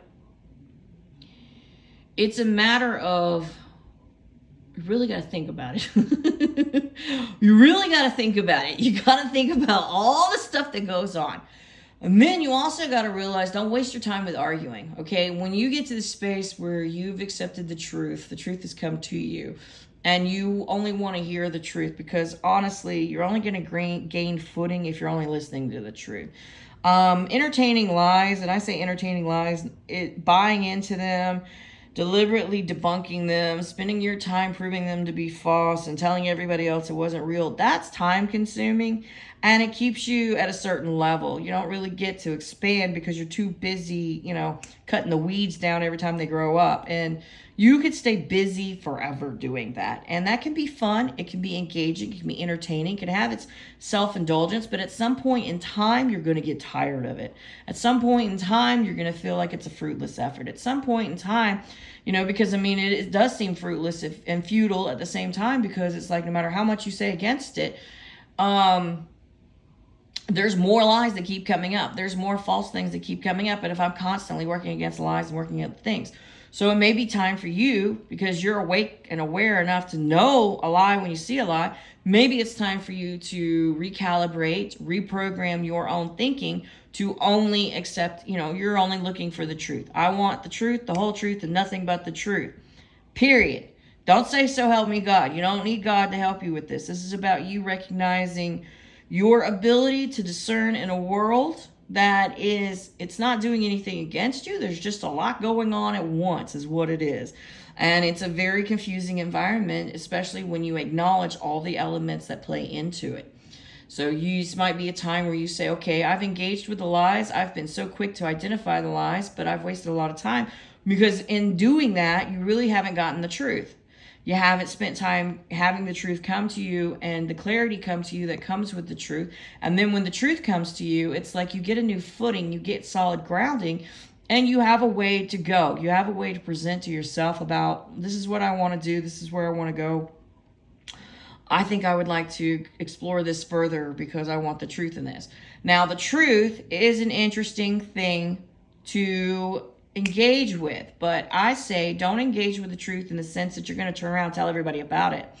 You can still keep, for them, debunking the lies, but remember to add the truth into your experience, because you need to keep gaining the truth, because there's a lot of retelling of history that has so many lies in it, and it's hard to discern what was true and what wasn't true. When you program your brain, program your body, when you tell yourself, because you're programming your body to be a filter is what you're doing, and you're only letting in the information that's true so that your soul can recognize it and work it all together, and then work from that information is what it can do.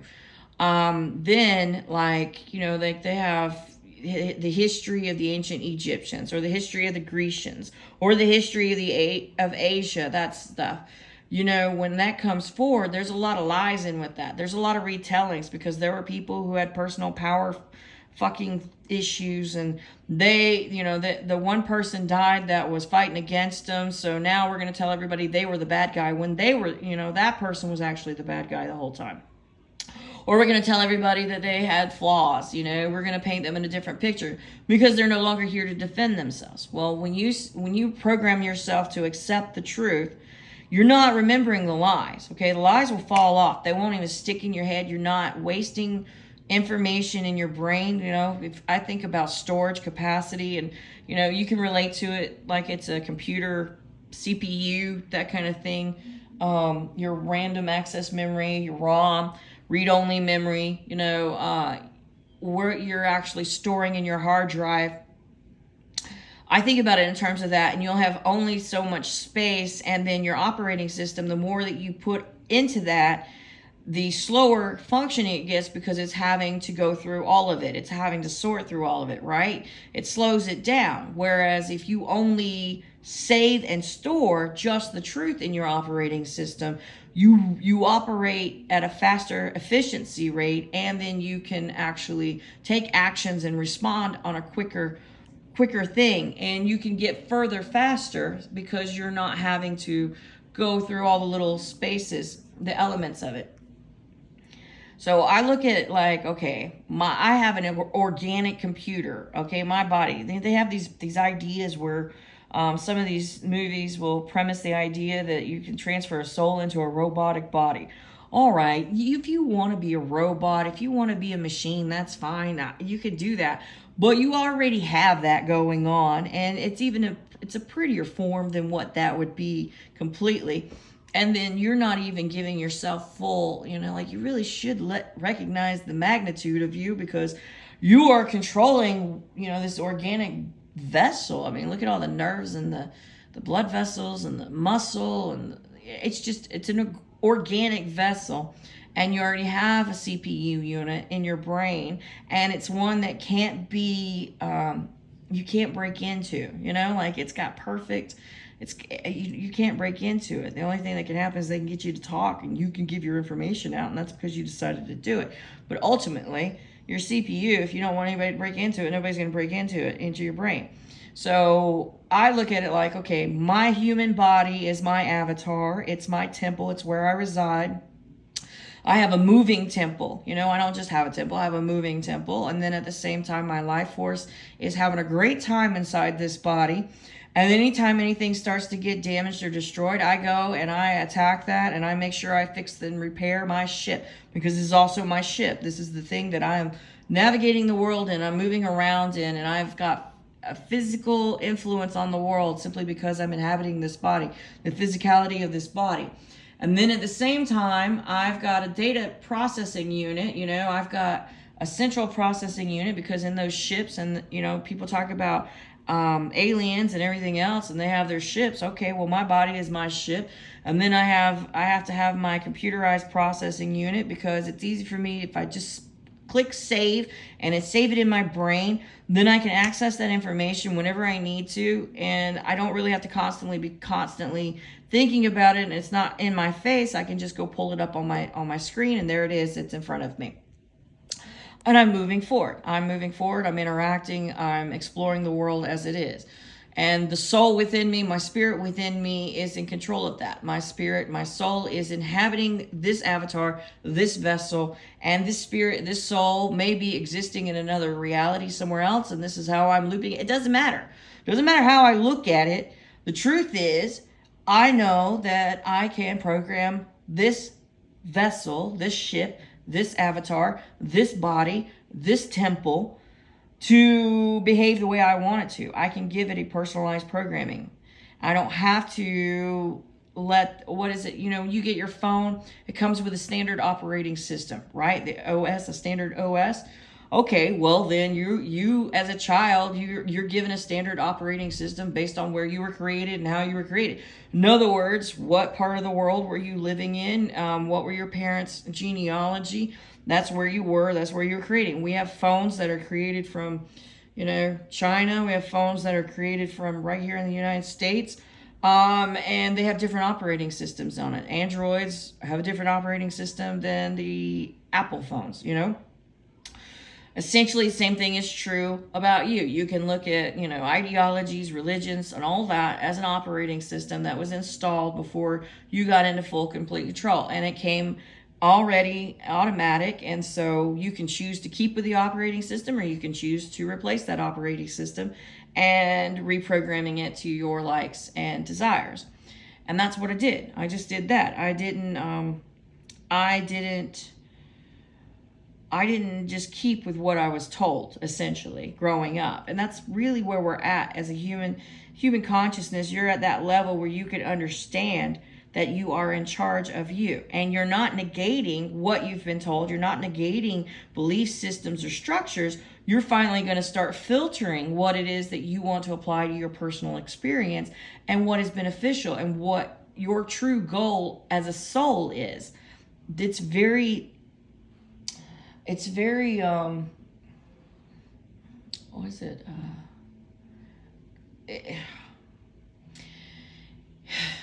I'm losing the word.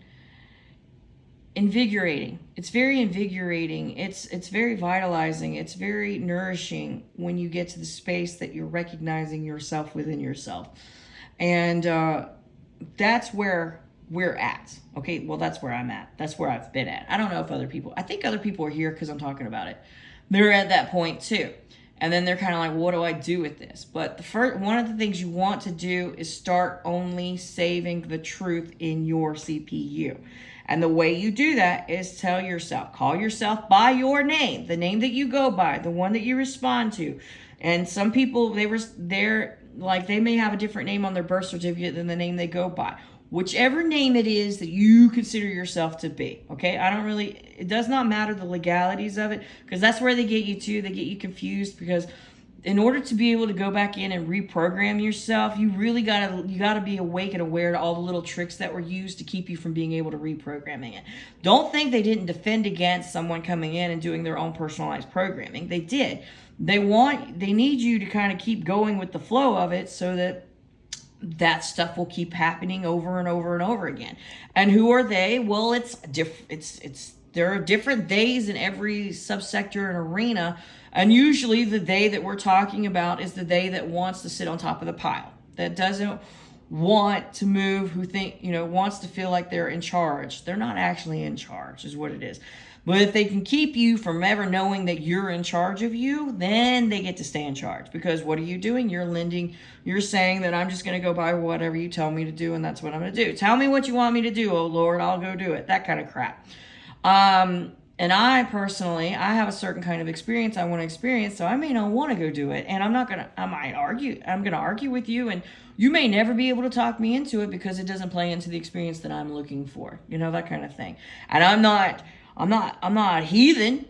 I'm not out doing harmful things to people, but I don't have to say yes to your request simply because you come up and say something to me. And that's because I don't believe you're in charge of me. I believe I'm in charge of me, and you've got to negotiate with me if you actually want me to go do that thing you want me to do. And I've got to be getting something out of it, because in this lifetime, I'm not just giving it away for free. I already decided when I got to this lifetime that I am here for me. I'm going to enjoy. I have a goal and a purpose, and I don't really have to tell you what it is. I don't really have to explain myself, and I'm having a good time moving forward in my experience, in my chi expression, in my expansion of my soul. My soul is growing at a faster rate than it's ever grown in any other lifetime, and I'm just going, like, boom, I'm going to go supernova on this shit. That kind of thing. And then if I get to that space, how does reality change if my soul gets to a higher level? Like, I'm curious about that. I'm exploratory. Like, how do I get to a space where if I'm awake and aware to everything that's going on, and I'm still able to be grounded in the reality of what's being expressed around me by other people and actually be present in their realities, then what happens when I do this? What happens when I do that? It's kind of like that. It's kind of like, ooh, what could happen if I keep going? What could absolutely happen? That kind of thing. And then what would I want to happen? So it's more of that, like I'm kind of in that zone where I don't have any reason not to. I've looked at all the other things, and there's a dead end at every one of those streets. At the end, if I go the path of these other people, I find that the vessel wears down a lot faster. My enthusiasm puts out a lot quicker. I don't have any gas for the engine, that kind of thing.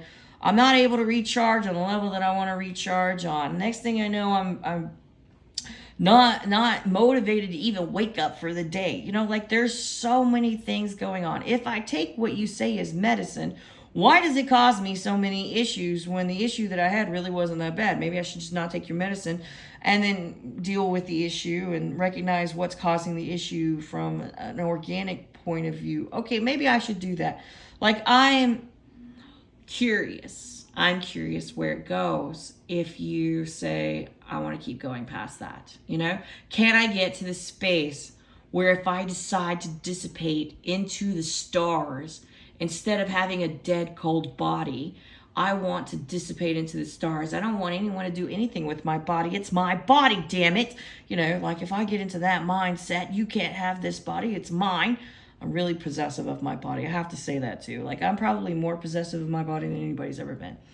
And can I dissipate into the stars? And then when I get ready to reappear, reanimate, and become whole again? Do I have to come through as a baby, or can I just reanimate as a human being, as a grown adult, as I am now, in whatever form I want to be in? Like, is that how it's done? Because I feel like it should be able to be like that. I should be able to appear and disappear at will, you know? Like, that's my brain. I'm totally into, and then if I do that, then what can I do? What would I do, you know? And it's kind of like you only make progress if you stay focused. You have to kind of stay focused in a subsect. You can't get, because I mean, like in this moment, that's kind of like my thoughts and my dreams, and, you know, like everything's going on at once. But at the same time, if I get sidetracked into thinking too much about what I would do if I could, then I'm not making any progress in getting to that state of experience or that state of being, for the simple fact that I'm spending too much time thinking about what I could do if I could do that, you know? And then that really gets, you know, that keeps you from making progress. Kind of like the person who is, you know, constantly debunking the lies. Well, you're not getting any new truths though. You know, you got to be reprogramming yourself to only hear the truth, you know, to see the truth and know the truth. And then, you know, I want to see, you know, I only want the truth, the whole truth, and nothing but the truth. That was a real good one. And if you're like born in the United States, that's a quick new programming you can apply to yourself very easily, because it's something that we heard a lot repeated. But leave off the end part that says, so help me God. Because God may not want you to know all the truths that you want to know, you know, like God may say, you don't need to know that part. You only need to know this part. And then you're opening yourself to his interpretation of how much of the truth you can know and hold, where you really want to be able to hold and know the truth. You know, it's like language is very, very crucial and very important, and you've got to really like understand all the ways that it's there. Like, you really have to understand the words that you're speaking, and you've got to speak the words that relate to you, that have a strong, solid meaning, and it's about what you apply the meaning to be too, as well. You can say, you can even, you know, you can make up your own specific language. You can use the same words everybody else has used, but you can redefine every fucking word. And you can, as long as you're solid with what that definition is, and every time you hear that word, that's what you hear it to mean, then that's a good language to speak for yourself. So it's really about, you know, your own programming. Because, you know, like on computers, they have it where you can, and even on phones, they have it where you can go back through and you can personalize your experience by saying that if you push this button, it'll do this command. If you push that button, it'll do this command. You know, like you can actually reprogram what the button's used for. Same thing with yourself, your body, that kind of thing. I think technology has been very instrumental in helping people understand, like, our organic vessel. Because the organic, like, they have been trying so hard to figure out how to reprogram brains, and it's really about, they spend a lot of time trying to figure out how to reprogram the human bodies, you know, like to figure out how to control them and manipulate them into doing the actions that they want to. Because if they have millions of people taking a singular action, then something gets accomplished a lot faster than if they can only talk 10 people into doing it. If you can only talk 10 people into building a house, it may take you 3 months. But if you can talk 100 people into building a house, it'll only take you a week and a half. You know, it's kind of like that. So there's a vested interest in having a bunch of people do the same thing at once, because then that means that we can accomplish things a lot quicker. And they have been mulling around it, and the only thing that they have been able to do is realize, because there's this theme that is present in most of the movies that you watch, most of the TV shows, and the theme is the ideology that it's free will. You know, like, you have to choose to go along with this. You have to choose to believe in this. You have to choose to allow yourself to take these actions, to say that this is where I'm going to follow. This is what's going to tell me what I should do from one day to the next. And that's your free will. Basically, you're saying that I agree to, you know, it's kind of like a verbal agreement. It's a mental agreement. but your soul is complying with whatever the efforts are outside of you that they want you to do, and you're saying yes to that. You're going to do that. And it's called free will. Even in these crazy horror films where they have satanic crap, and it's basically wrapped up in with scary devilish demon crap. But basically, they have to choose of their free will to be a sacrifice. There's some of that too. Like, you have to be willing to be and that's true. Like, if you're not willing to be a sacrifice, it's really hard to sacrifice you. I gotta tell you that. It is really freaking hard to get you down, because you're not saying yes to it. And so if you don't choose yes to that, and then you are, your soul can fight against it, and your soul can take actions to keep that from ever occurring, and counteract whatever actions may be coming against you to make that a true moment. Well, it's free will is what it is. So the only thing they have found as far as being able to program the human body, they don't have mind control. They wish they did. And if they did, then there would be a lot more crap going on that none of us like. I mean, just none of us like, because the people who desire that crap, they never seem to have any fun things to do. They're always involved in other stuff that's really not interesting or entertaining. And that was kind of what their soul just wanted to be able to be in charge of everybody. Because while it was in spirit form, it said, oh, if I had control of that, I would do this, this, and this, and this. And when it got here, that's what it's been trying to do, is be in control of everybody else and ruin the party and just really make it boring, in my opinion. Anywho, so there's different control mechanisms, and with that, you've had technology come along, and it's ironic because they keep pushing technology as a control mechanism, and I'm like, wow, all you're really doing is showing people how to get in control of themselves at this point, because I can relate, like, everything that's being expressed in technology is essentially what you're doing in your body. And you have the capacity of knowing anything you want to know whenever you want to know it, because everybody's on this, everybody's connected in, like you have the internet. So all knowledge on the internet is accessible to everybody that's connected to the internet. Well, the same thing is true, because all spirits, everybody in human form, and even in spirit form, they're all on the same intranet, And then if you want to know information, you really should be checking that intranet and not the internet, like you should be checking their intel. And then you just got to, make sure that you're asking for the information you want to know. That's applicable to what you're trying to do, and get discerning about it. But too many people get wrapped up and get in a tailspin when they start trying to go that way to get information and figure out how to get things done and, navigate the world, or even control an aspect of the world, and they get confused and conflicted because it all comes at them once. And how do you discern it? Because, even when you do a search on Google, look at all the crap that comes up on your screen immediately and says it's relevant to what you're asking. And sometimes there's half of it that's not anywhere near relevant. And then the stuff that gets shown to you first may not be really the real answer that you wanted. It's it's just what somebody paid to have being shown first, like there's preference given to that information. Same thing happens in the spirit world. So you can be very discerning, very specific, and say, no, I want stuff that's going to get me from here to here. But you've got to really, like, lay it out. You've got to really put your parameters up, and coding and programming and the computer, they have all these parameters that they put out there. The same thing you have to do for yourself. You have to be very specific about what you're looking for, how and not about the how, because you want to know how, what you want to achieve, what, where you want to go from here, and then, like, what are you not willing to do? Because there are certain actions that I want what I want, but I'm not going to do certain things to get it. When you say that I'm not doing these actions, they're not, so you eliminate that. So,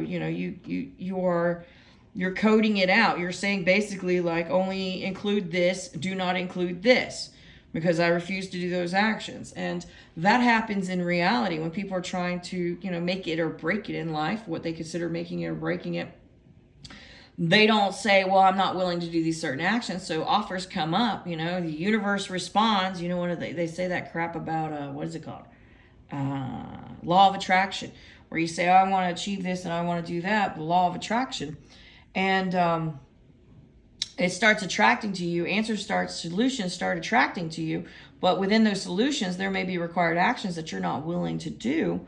And, but then you didn't say you weren't willing to do those actions. So that offer comes forward. And then you may think that's the only way to go about it. And so you accept that offer and you find yourself unhappy with that experience because that really wasn't how you wanted to achieve what you wanted to achieve. So knowing what you're not willing to do is very important, okay? And then when you run into something that you didn't know you weren't willing to do because you hadn't been exposed to it, but then it comes up to you and you get exposed to it, immediately rejecting it is very important because you're saying, no, I won't go this way about it. I don't need to do this to achieve what I'm looking for. I want to achieve it in a way that I feel good about the whole experience. And then I'm not compromising my own integrity, my ethics, and my morality because it's really important. What's really important is how I feel about what I'm doing and how I'm doing what I'm doing.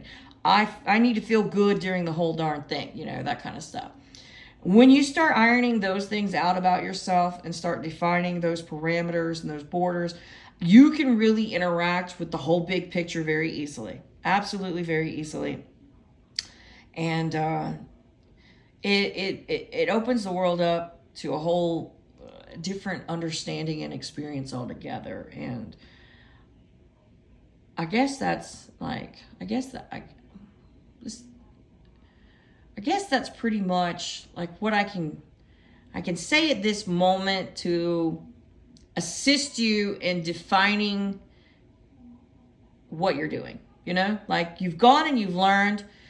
You've listened to what they've told you was history. You've looked at the books that are supposed to be forbidden knowledge and that kind of crap. And, somebody recorded it this way. But you have to understand that all the people's hands that were a part of that in recording that information, and some people had egos involved. And, we've learned about the human ego. They want to make themselves appear a certain kind of way because they want to be remembered a certain kind of way. And you're really trying to achieve a certain goal, so you need to recognize what goal it is you're trying to achieve and what it is you would like to gain. And that's when you need to start putting parameters and new coding in, and you need to start shifting how you're interacting with everything at once, okay? You've opened up the door. You are seeing that everything is there. It's everywhere. Everything everywhere all at once. Literally, it is. Everything everywhere all at once is an excellent, that's just what it is. Now, how do I navigate in this knowing? Like in that movie, Free Guy, that came out a few years ago. But anyways, I really liked what they did with that movie because it's about a computer game. It's about a virtual reality game. And then your online gamers were going in and playing it, and they were having characters, and they were talking about the NPCs, non-playable characters, and basically the characters in the background. Well, one of the characters in that movie actually gets these special glasses, and when they put the special glasses on, they can see everything that they couldn't see before, all the programming that was embedded within the game, what the players could see. They could see where there was a gain, like if there was a power up, if there was a healing bar, if there was, money. And then they weren't, all of a sudden their world opened up. That person's world opened up to a whole new reality because it could see everything that it couldn't see before. But it was in existence surrounding it. That person just wasn't awake and aware to it. And once that person became awake and aware to it, he started engaging with his reality on a different level and started experiencing it completely different than what it had been. And then he was challenging the other persons, the other NPCs. They were now being challenged by his opened awareness and expansion of reality itself, because that reality was there the whole time. He just wasn't a part of it.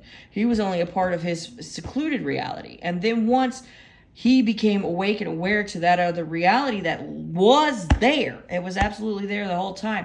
And I really think that's a grounded 3D way of knowing that, when you question whether or not, spirit is around you and there's extra things going on, We literally have the expression in our reality, our grounded, solid 3D reality, where programmers have created games. They have deliberately set up functions and created characters within those games that will always do the same thing over and over. They're like staples of the game.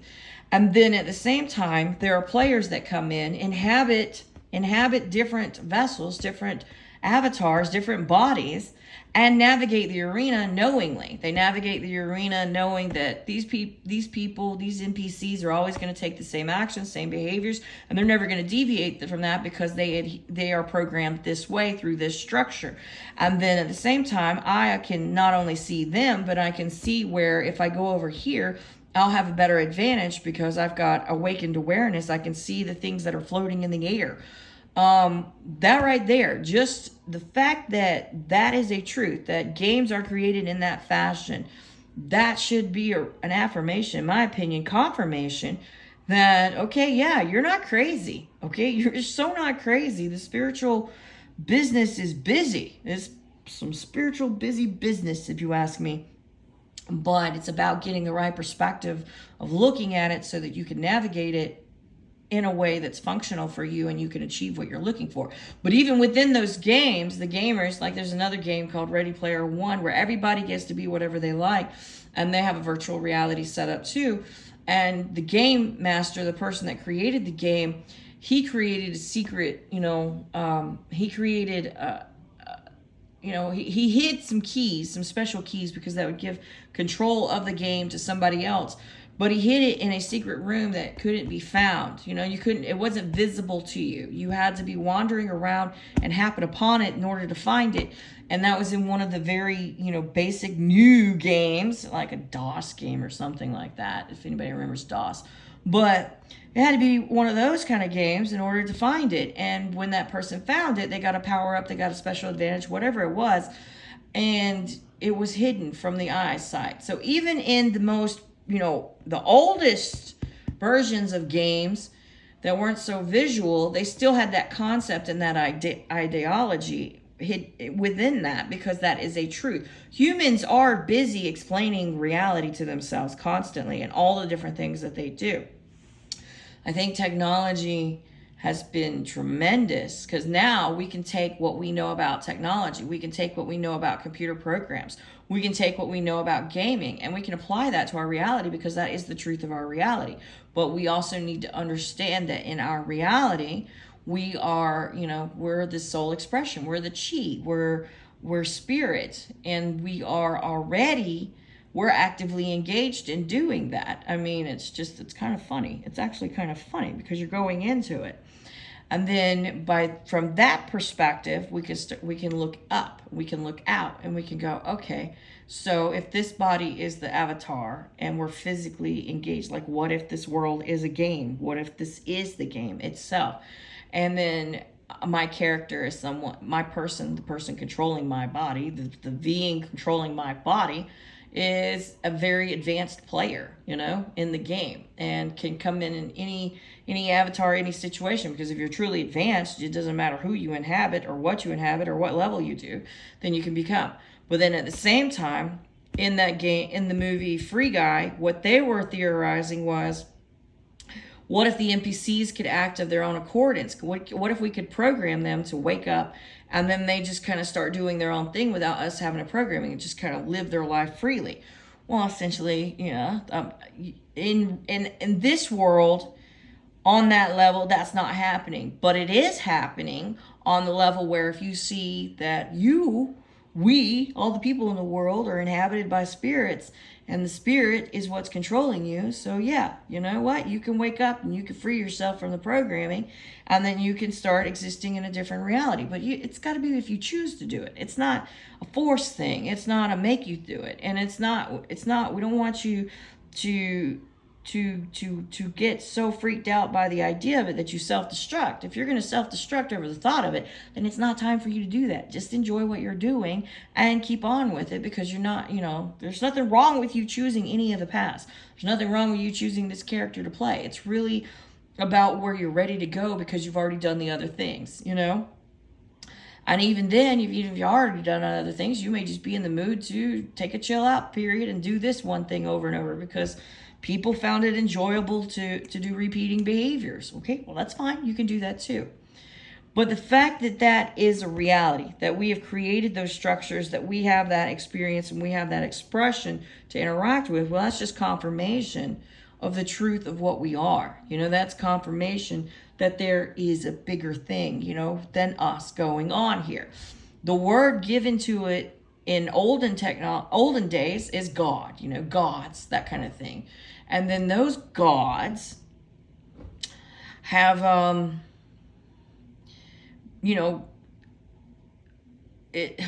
I don't want to say the gods, because when you think about gods, you think about what the history states about gods and then what people refer to them, it's like you have to really think about the structure of it. And all right, well, hold on, let me go back. God dang it, I kind of want to talk about it, but I don't.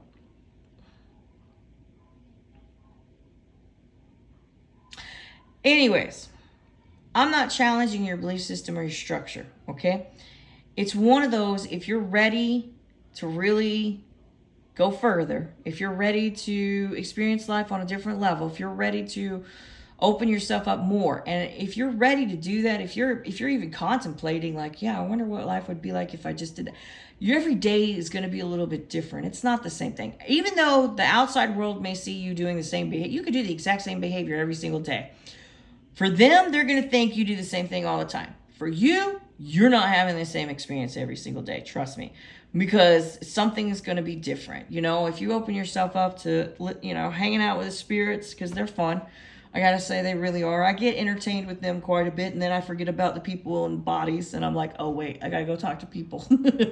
I get to talking out loud. I have a tendency, and then I did find one thing that I did do, which was weird. Well, I don't know that it was new. I finally consciously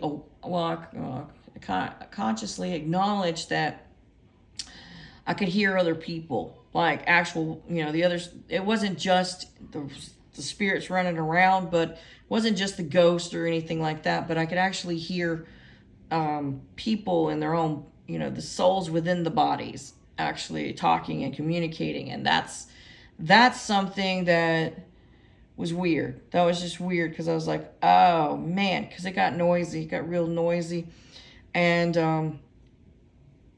that kind of got, it's kind of like what's it, mind, they call it a mind reader, but you could hear what people were thinking and sometimes speaking, like if they were having a conversation and I was in my house, in my place, but I could hear people talking. I'm not crazy. I don't follow, it was just mumbling. But sometimes the words are very clear. So it's like responding to that and then realizing no one's standing there next to you. It's like you could hear someone talking and then you turn around and talk to them. It's like, wait, nobody's there. Who am I talking to? And then you just kind of stop for a second because you heard someone speak.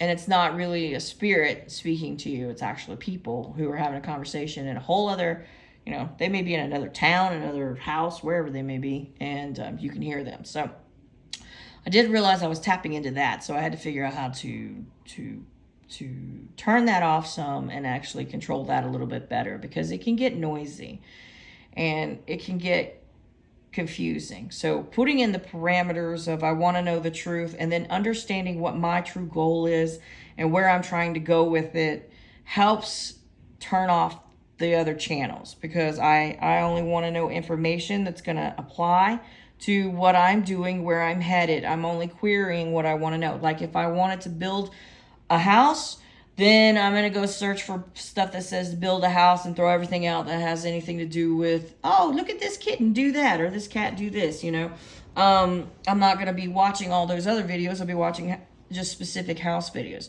So I have, kind of, you have to really be you have to know what you're up to. You have to kind of know what you're desiring, what you're trying to do.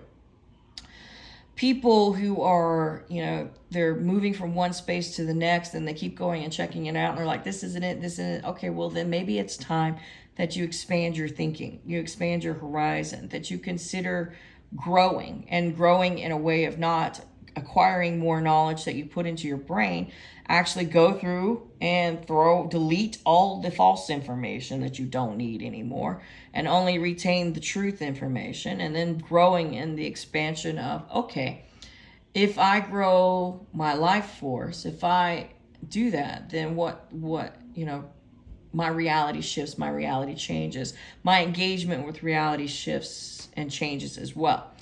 So, it might be time for you to kind of grow into that kind of mindset and mind thinking as well. And then every behavior that you take doesn't really have anything to do with what everybody else attributes it to be, but really more of a way of you accessing more of your internal, your chi, basically accessing, engaging and energizing your soul's capacity and capabilities of doing things.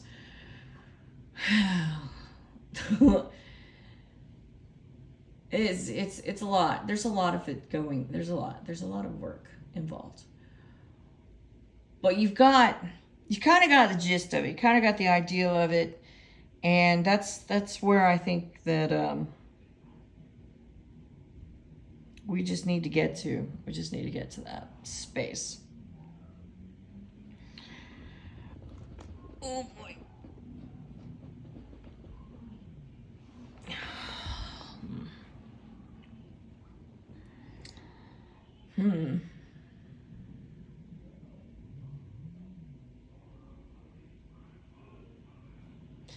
Now, on another note, I'm going to say this, I guess I'm going to say this pretty short because it doesn't apply to a lot of people. In the olden days, you talk about the gods and you say, are the gods aliens? That kind of thing. Well, I mean, in your context, they could be construed as aliens. They're not the same as you, or they were not the same as the other people involved. The human beings, okay, they were beings, okay? The word being, B-E-I-N-G, beings, okay? We're all beings, and there are different levels of beings. There are different levels of, kind of like your players, of your games. There are different levels. And then as the player gets more experienced with the game, then they're able to achieve extra abilities and things like that. So in our world, in our existence, in our reality, we're referred to as beings. There were human beings, and then there were other beings that had more chi, had a greater life force about them. Human beings they called them gods. They referred to them as gods. They did not attribute their existence to them. Okay, when they came into contact with them, they saw that they interacted with the world at a different level, and they were able to achieve things quicker than what the human beings were able to do if, say 1,000 of them got together and built something. So what they did was they came and brought offerings and things like that, and they tried to organize alliance. They wanted to align themselves with them. They wanted, to get protection from those greater beings, because the human beings, were busy fighting amongst themselves and arguing over this and that. So it was kind of like, different level of beings. And if we could just get this particular God, this greater being than ourselves, to be on our side, then we don't have to worry about it. We'll be protected from these other ones. And so they offered up food, resources, gold, whatever they thought was valuable. And then the God would either accept or decline their offers, would agree to work with them or not work with them. And human beings were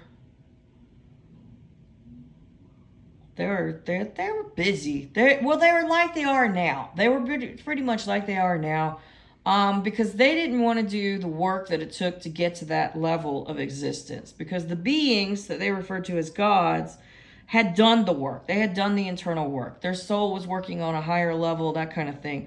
And so they had got to the space where their chi could interact with the different elements of nature and really command it, you know. You've got very good, there's, you know, the detailings of the kinds of things that they could do and did do are described, especially in Greek mythology, ancient Egyptian times, your Norse mythology. Those things, there's a lot of that stuff that is true. Like, those things did occur. And the reason they've left the truth out there is because the powers that be, those people that want to sit on top, is because they know that reincarnation is a truth. And if those beings ever come back around and start expressing those attributes again, well, we want to be the first in the know about it. So you know, they say history, if you forget your past, you're doomed to repeat your history. You're doomed to repeat it. So you need to remember it. And so what they're doing is trying to have, you know, a heads up on the game. So whenever, you know, one of those beings come back into a life and then they start expressing themselves on, they tap back into their source, their power. But what happened is there was an abuse of that source and power, and it wasn't the actual God or being that was abusing that power and source. It was the humans that were coming around and convincing that greater being than themselves to help them out. Because, I mean, if you see in all these movies, you see where, you know, the warrior or the fighter is always asked to come fight for the cause that they have no attachment to, but they're convinced that if they don't do it, then, you know, even worse things will happen. And it's usually on behalf of those lesser beings is what it's usually, you know, oh, you're greater than us. Oh, you're a supernatural hero. You have to come help us. The term hero became a big deal, you know, to make you feel obligated toward those who are not helping themselves. So your gods were greater beings. They were those beings who truly were chi masters. You know, they were in charge of their chi on a greater level, and then they were able to interact with the elements of nature. When I said your spirits can't interact, they can't. Okay, they don't have a physical grasp. But when you tap into your energy and you recharge yourself, basically you have to remember yourself. But when you recharge yourself, then you remember yourself, because if you've already achieved that level, then you can absolutely step back into it. Being in a physical body is extremely important because it keeps you grounded, and that is what allows you to interact with the physical elements of nature, because the elements of nature are very physical. Even air, we may not be able to see it, but it's a very physical thing. It has a very physical impact on the world that we're experiencing right now. Though there are some persons, there are some beings, there are some spirits, there are some chis, there are some souls who have been reborn in this lifetime right now, who were those greater beings that were referred to as gods in the old days.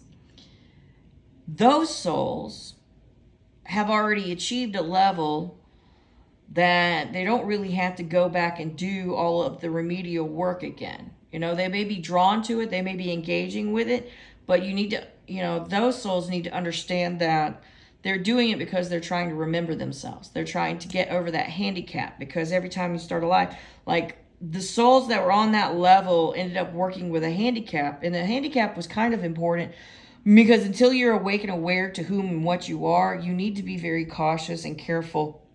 Otherwise, you can be used by others against your will unknowingly, and they'll go with whatever way you need to be told to get you to do what they want you to do. So if you're someone that needs to feel like you're doing good for others, they'll tell you you're doing good for others. They'll explain how it's working out for someone.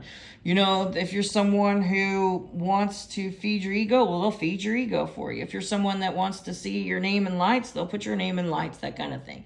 When they recognize that you possess that extra energy, that extra ability, the extra strength, you know, that extra. Now, when you grow your chi level, when you grow your soul level, and you are expressing in a physical body, then you are able to control the forces of nature and physically, you know, interact with them. And that really makes you, you know, that makes you very difficult to be messed with. And at the same time, you can protect your homeland very easily. You know, like the other nation may try to come and attack your nation, and they'll never make it across the water because all their ships will sink simply because you just caused a storm. You said no, and then no man actually has to go to war. Like, it's a great thing It is a great thing to do and to be able to maintain your space. In the olden days, there were multiple beings who were functioning on that level. When they were functioning on that level, they were all being manipulated. They were all being lied to. They were all being, oh my gosh, it was ridiculous what humans were doing to get them on their side. And then there were other humans coming into the picture who were being, paid to come against them and figure out their weak spots so that they could, weaken their state of being and then demote them into a powerless state, because, it's within you how powerful you are. Those beings were all kind of capsized in a weird kind of way. Some were able to garner and advise the next generations of how to govern in such a way that control could be utilized and you don't ever have such an uprising again, a chaotic experience. Because once that happened, once war broke out in the way that it broke out, there was a lot of tragedies that were experienced because those beings were already connected in with the elements of nature. So whatever they were experiencing, the nature around them was experiencing as well. And it's kind of like if you went and attacked a nuclear plant of some sort, because there's a high energy level within those beings, and you break into it and you don't know how to safely hold or harness that energy. Well, the reaction of interacting with that energy can be catastrophic. It can cause earthquakes, it can cause fires, it can cause damage, and all the work and effort that has been put into, making a whole city, it can be dissipated within minutes, that kind of thing. Well, the same is true about living, breathing, walking beings who are possessing human bodies. And if you come and interact with them and you don't know how to interact with them appropriately, you can cause a lot of catastrophic experiences because, you're dealing with a high energy force is what you're dealing with, because chi is about energy, the energy level that you possess within your soul. And then not all souls are the same. Not all souls are equal. Not all souls are worthy. This structured system is you've got to really prove yourself in order to get to that level. Well, the gods that existed before, they were called gods by the human beings, they had proven themselves to such a degree that they were promoted, they granted, whatever they did, they had proven themselves to such a degree that they were able to interact with the elements of nature. And then they got manipulated and used by the human beings, because human beings are quite self-serving. They absolutely are quite self-serving. When you get to a different level of energy, a higher chi force, you don't really think about yourself. You don't worry about the things that other humans worry about, and you kind of and you don't really do things for the reasons that anybody else does them. And you're not thinking about taking over anything, because with a snap of a finger, you can pretty much, cause a tornado to spawn or this or that. So it's kind of like you're not really trying to do any of that, because then when you do that, shit might get torn up and you won't have that thing you like to play with anymore. It just might not physically be there. So you're not really working on the level, but then at the same time, you understand that you have the ability to protect yourself without ever raising a hand. It's just a natural thing that occurs, because you've basically become one with nature, and being one with nature. And there are the people in the spiritual community who think, okay, I'm one with nature because I went out and talked to a tree. Did you listen to the tree? Did you really hear the tree? And then at the same time, that's not what I'm talking about. That is not what I'm talking about. I'm talking about you literally, your energy is infused. Your life force is the same as nature's life force. You have elevated yourself to the same level that nature exists on, and that's huge. I'm not talking about the individual components of nature's expression, but nature as a whole. And you think about everything that's involved in nature. That one tree right there's got thousands of leaves on it. This cat has thousands, maybe millions of hair follicles, that make it up. And then you say, there's a tree there, there's a tree over there, right? There's a tree, so there's millions, and then there's more trees behind those trees. Let me see, you can see them. My windows are a little bit dirty. You see all them trees, okay, all that. And then you think about everything that it takes for all that to be in existence at once.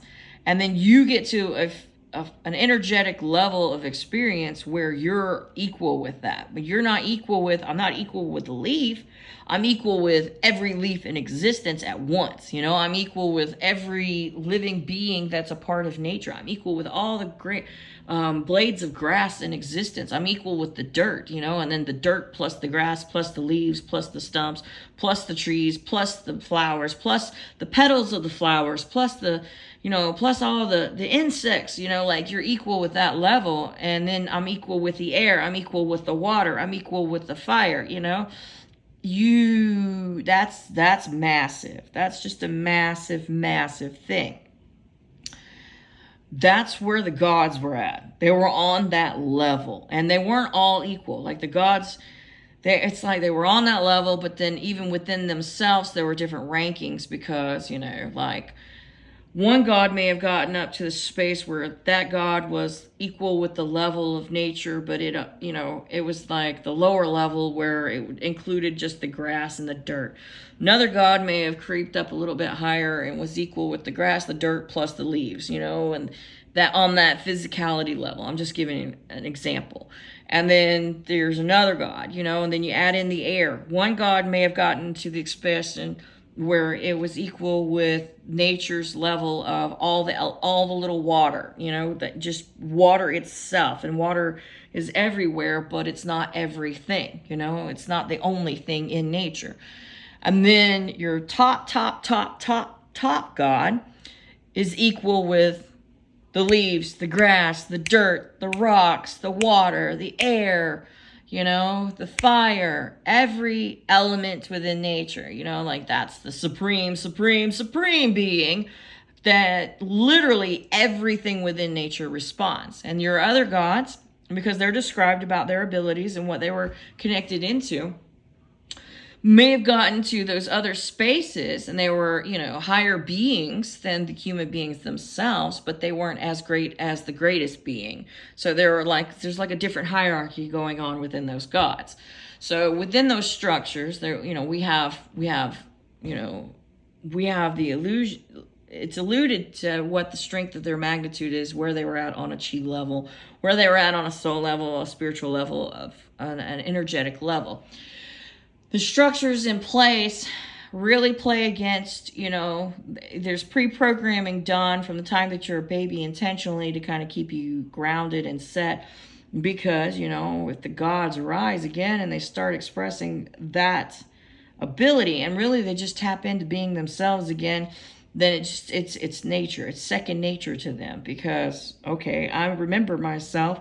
And now I'm back where I started and I start, you know, I test it out. I try it out. Like, for instance, I spoke at the beginning of this video where I was saying, like, I came back onto the spiritual stream of it and I had to start interacting with it because I had forgotten myself. I had lost my memory. And now, you know, in retrospect, it was a good thing that I lost my memory just in this lifetime. Because by doing so, when I went to go retrieve what I didn't remember, because I needed to remember, it was important that I remember what had happened to me in my childhood. Then when I did that, the thing that came back to me before those memories, because those memories were really blocked, was the memories of past lifetimes where I had expressed myself in a whole other way. And, you know, kind of what came along with that, because there were moments in other lifetimes that I brought a lot of devastation for it. You know, I really took out some anger and aggression because, you know, something was taken from me that I loved and I adored, and I was not. And I needed to see that. I needed to see that part of myself. I needed to see that deep aspect within my soul, because if you dare take what I love from me, you will suffer my wrath. I don't give a fuck. You know, like, I'm going to make sure you suffer. And in other previous lifetimes, I had been completely tapped in. And so when I came forward to avenge what was unjustly taken from me, because it was always unjust, then it was a devastating toll that it was taken out on the people that came against me. So in this lifetime, it was a matter of, okay, my soul had enough sense to remind itself What have you done in other lifetimes? Because you need to know that before you remember this. Because if you don't remember that, you're really going to cause some massive friction and problems, because you are what you are, whether you remember it or not. And it was important that I remember it. And even in knowing that, even in seeing that, even in having those memories come fully, vividly back to my mind. And I mean, I'm talking like, in this lifetime, you can remember maybe sitting on your grandpa's lap as a child, or eating, some cookies that your grandma baked or something like that. And you remember, just dinner or something. And it's a very visual thing. Well, that's exactly how those memories are for me, the previous lifetimes that I've been in. And they're very real. They're very connected. They're not made up. They're not imaginary. No one told me them. And I can remember the coloring of the clothing that I was wearing. I can remember the air. I can remember the structure of the building that I was in, or if I was walking through something. I can remember a lot of aspects about it, and it's not been influenced by anything of pop culture or anything like that. But then I came back to the memories that I had, that were put away, and I had forgotten. And when I came back to those memories of what was done to me as a child, there was a lot of, like the energy within me was already still so massive. It wasn't dormant. I was unawake and unaware to it. And if others can see that certain things happen when they do certain things to me, how weird is it that every time we do this, this happens? And it's always her that's, the central thing that happens all the time. Well, I was being used without even knowing I was being used, because I couldn't remember myself. And then when I did come into connection with my memories, and I realized that there was a lot of extra stuff going on that's not normal, that wasn't normal, and hasn't been normal, and hasn't repeated itself.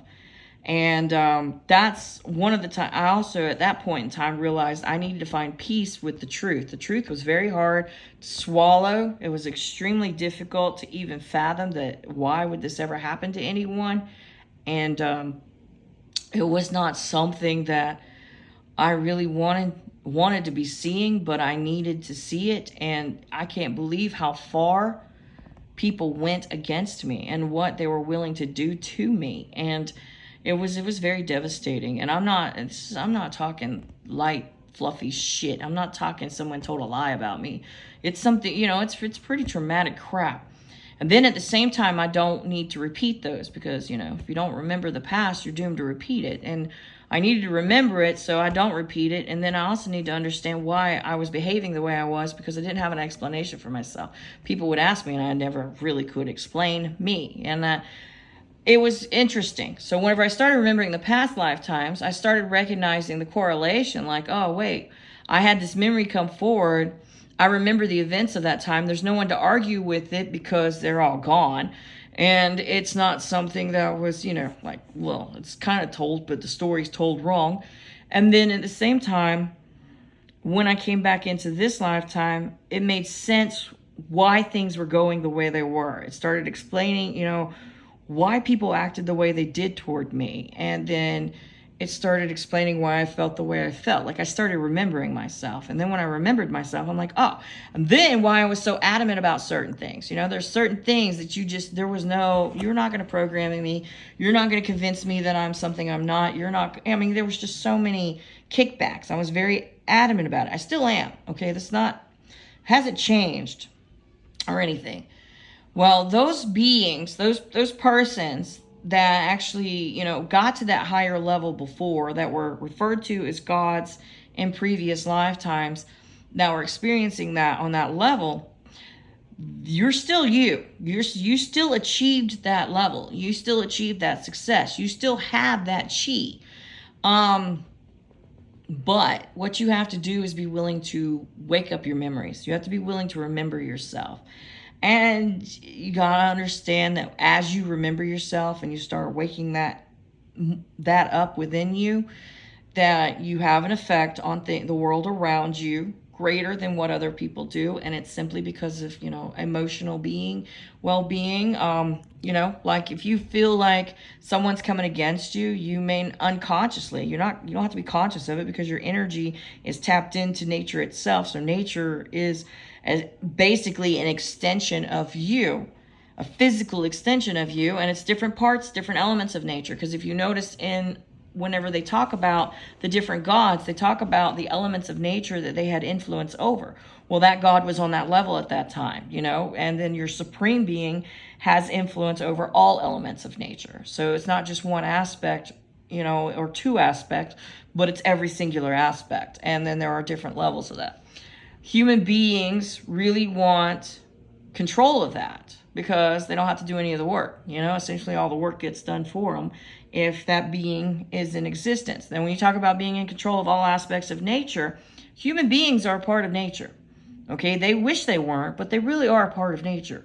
And they're organic elements of nature as well. So if you've got a being who's so great that's tapped into, that's extended through nature as well, their chi is so strong that they have influence over everything, well, then that being can essentially, that's where your idea of mind control, that being can essentially get nature to act like it wants it to. It can have the birds chirp a little bit more. It can have the breeze flow a little bit harder. It can have even human beings act a different way. And they'll unconsciously do it because they're a part of the signature of nature. Like this is the programming that, it's like programming that overrides the programming. Because it's interesting because nature has its own organic programming. And then humans came through and they tried to override nature's programming with their programming. And then you, the individual, has to come back through and basically delete the human programming and do your own override programming. But ultimately, everything reverts back to nature's programming. So nature's programming absolutely overrides anything else that you're doing simply because of the mechanism itself. And, there are certain things that you're not going to be able to override. And the only ways you're going to be able to override it is if you exist on another frequency, another level, and you increase your life force and your chi, essentially. And then that's where people are talking about nirvana and enlightenment. But a lot of people are trying to get to that nirvana enlightenment stage. They don't understand what they're actually talking about achieving. Like people are talking about it, but they don't really understand what really happened. They don't really understand the past and the history of it. And they're talking about it because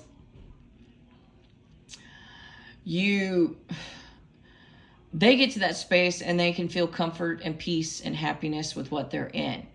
But truth be told, you can get to that space and you can be in control of the world around you, essentially.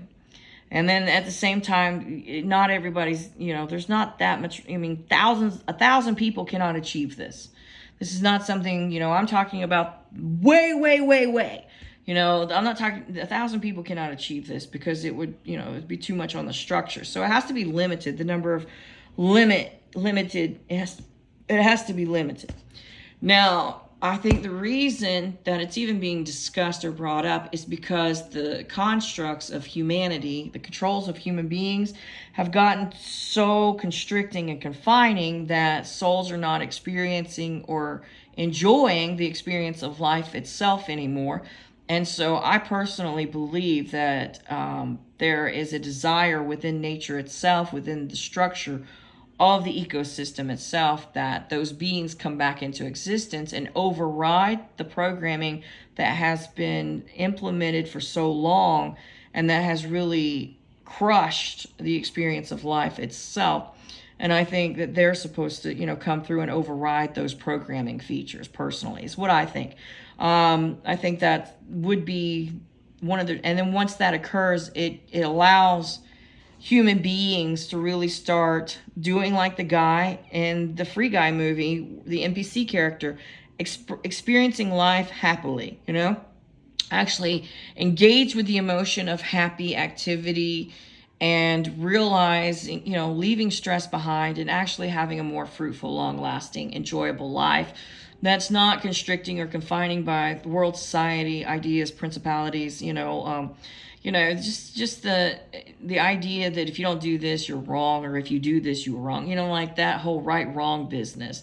So I think that it's important that, on an ecosystem level, that the beings that really did achieve that level, they're being asked, you know, to kind of remember themselves because, hey, we need you. Nature is, it's like nature's calling. It's not even like, it's weird because they keep trying to attract people to different, you know, different little constructs, different groups. Like, oh, God's calling you.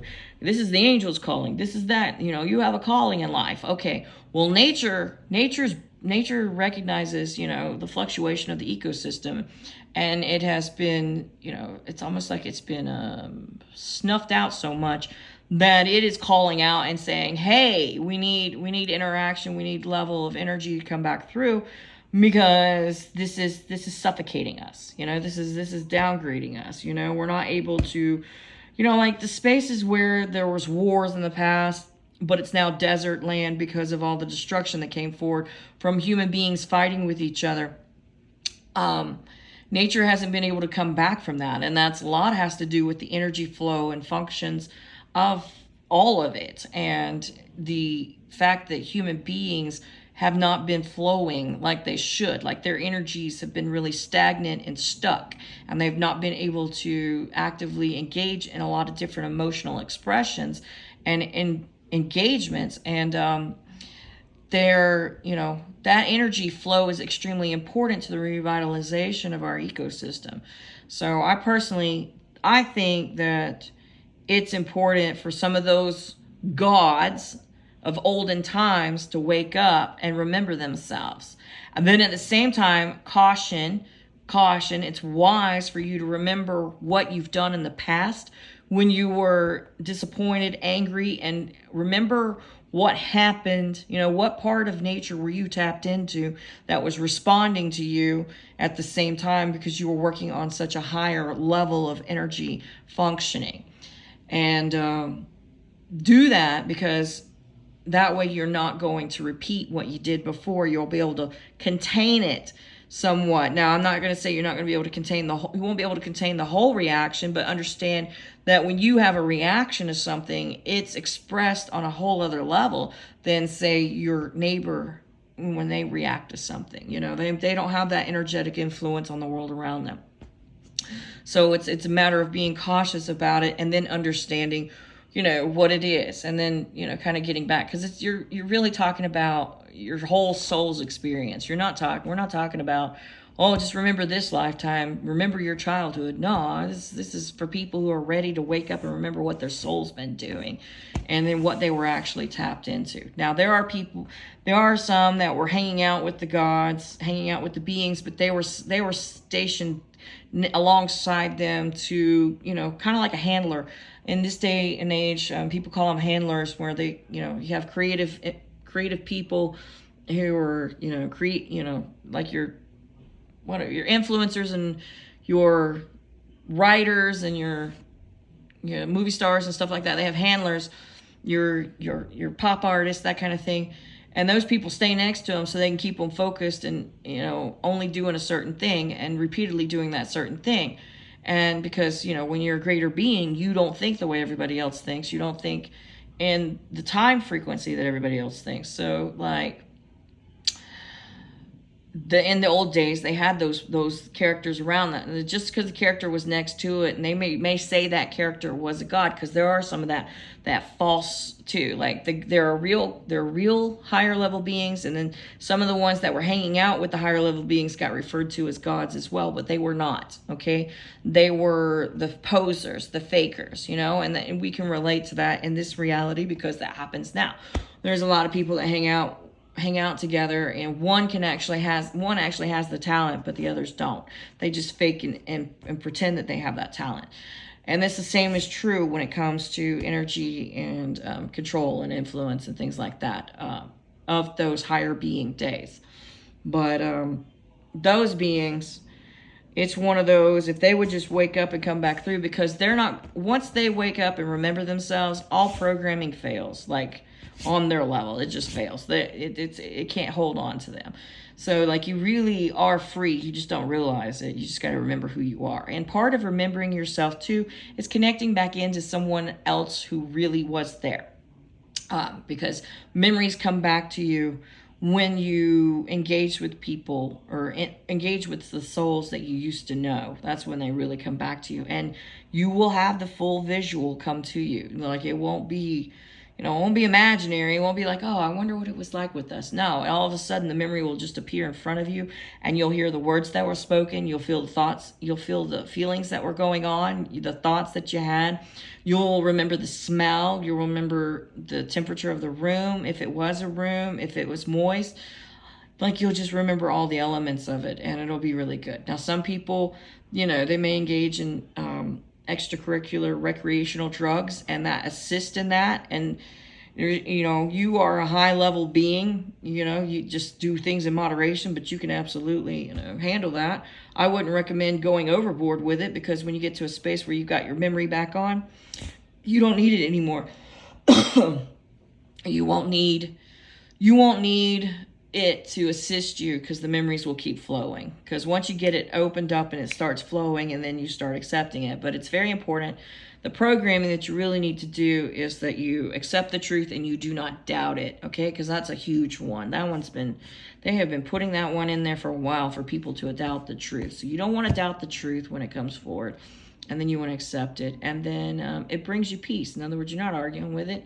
And when the memory pops back up in your mind, it's like, yeah, yeah, that was a moment, like, you just kind of go, oh yeah, I kind of lost my shit there. I kind of did this, and you start accepting responsibility of the actions that you took before. But then at the same time, I'm not saying your actions were unjustified. It's just that you work on a different level, and your reaction is so much more massive than anyone else's reaction. So really, human beings shouldn't want to piss you off, because, hey, it's going to be a lot more destructive if they piss you off than it is if they just piss the other guy off, that kind of thing. So, and there's a lot more going on with that, but I think I'm going to leave it here, because I've been talking for a while, and I guess, there are some that are ready to remember. It's time to remember. The best way to remember is if you could really connect with someone you used to know, like you actually know you used to know them, and you start engaging in, conversations. It's basically through conversation. And exploration is what it is. All right, until next time, I hope you guys have a good one.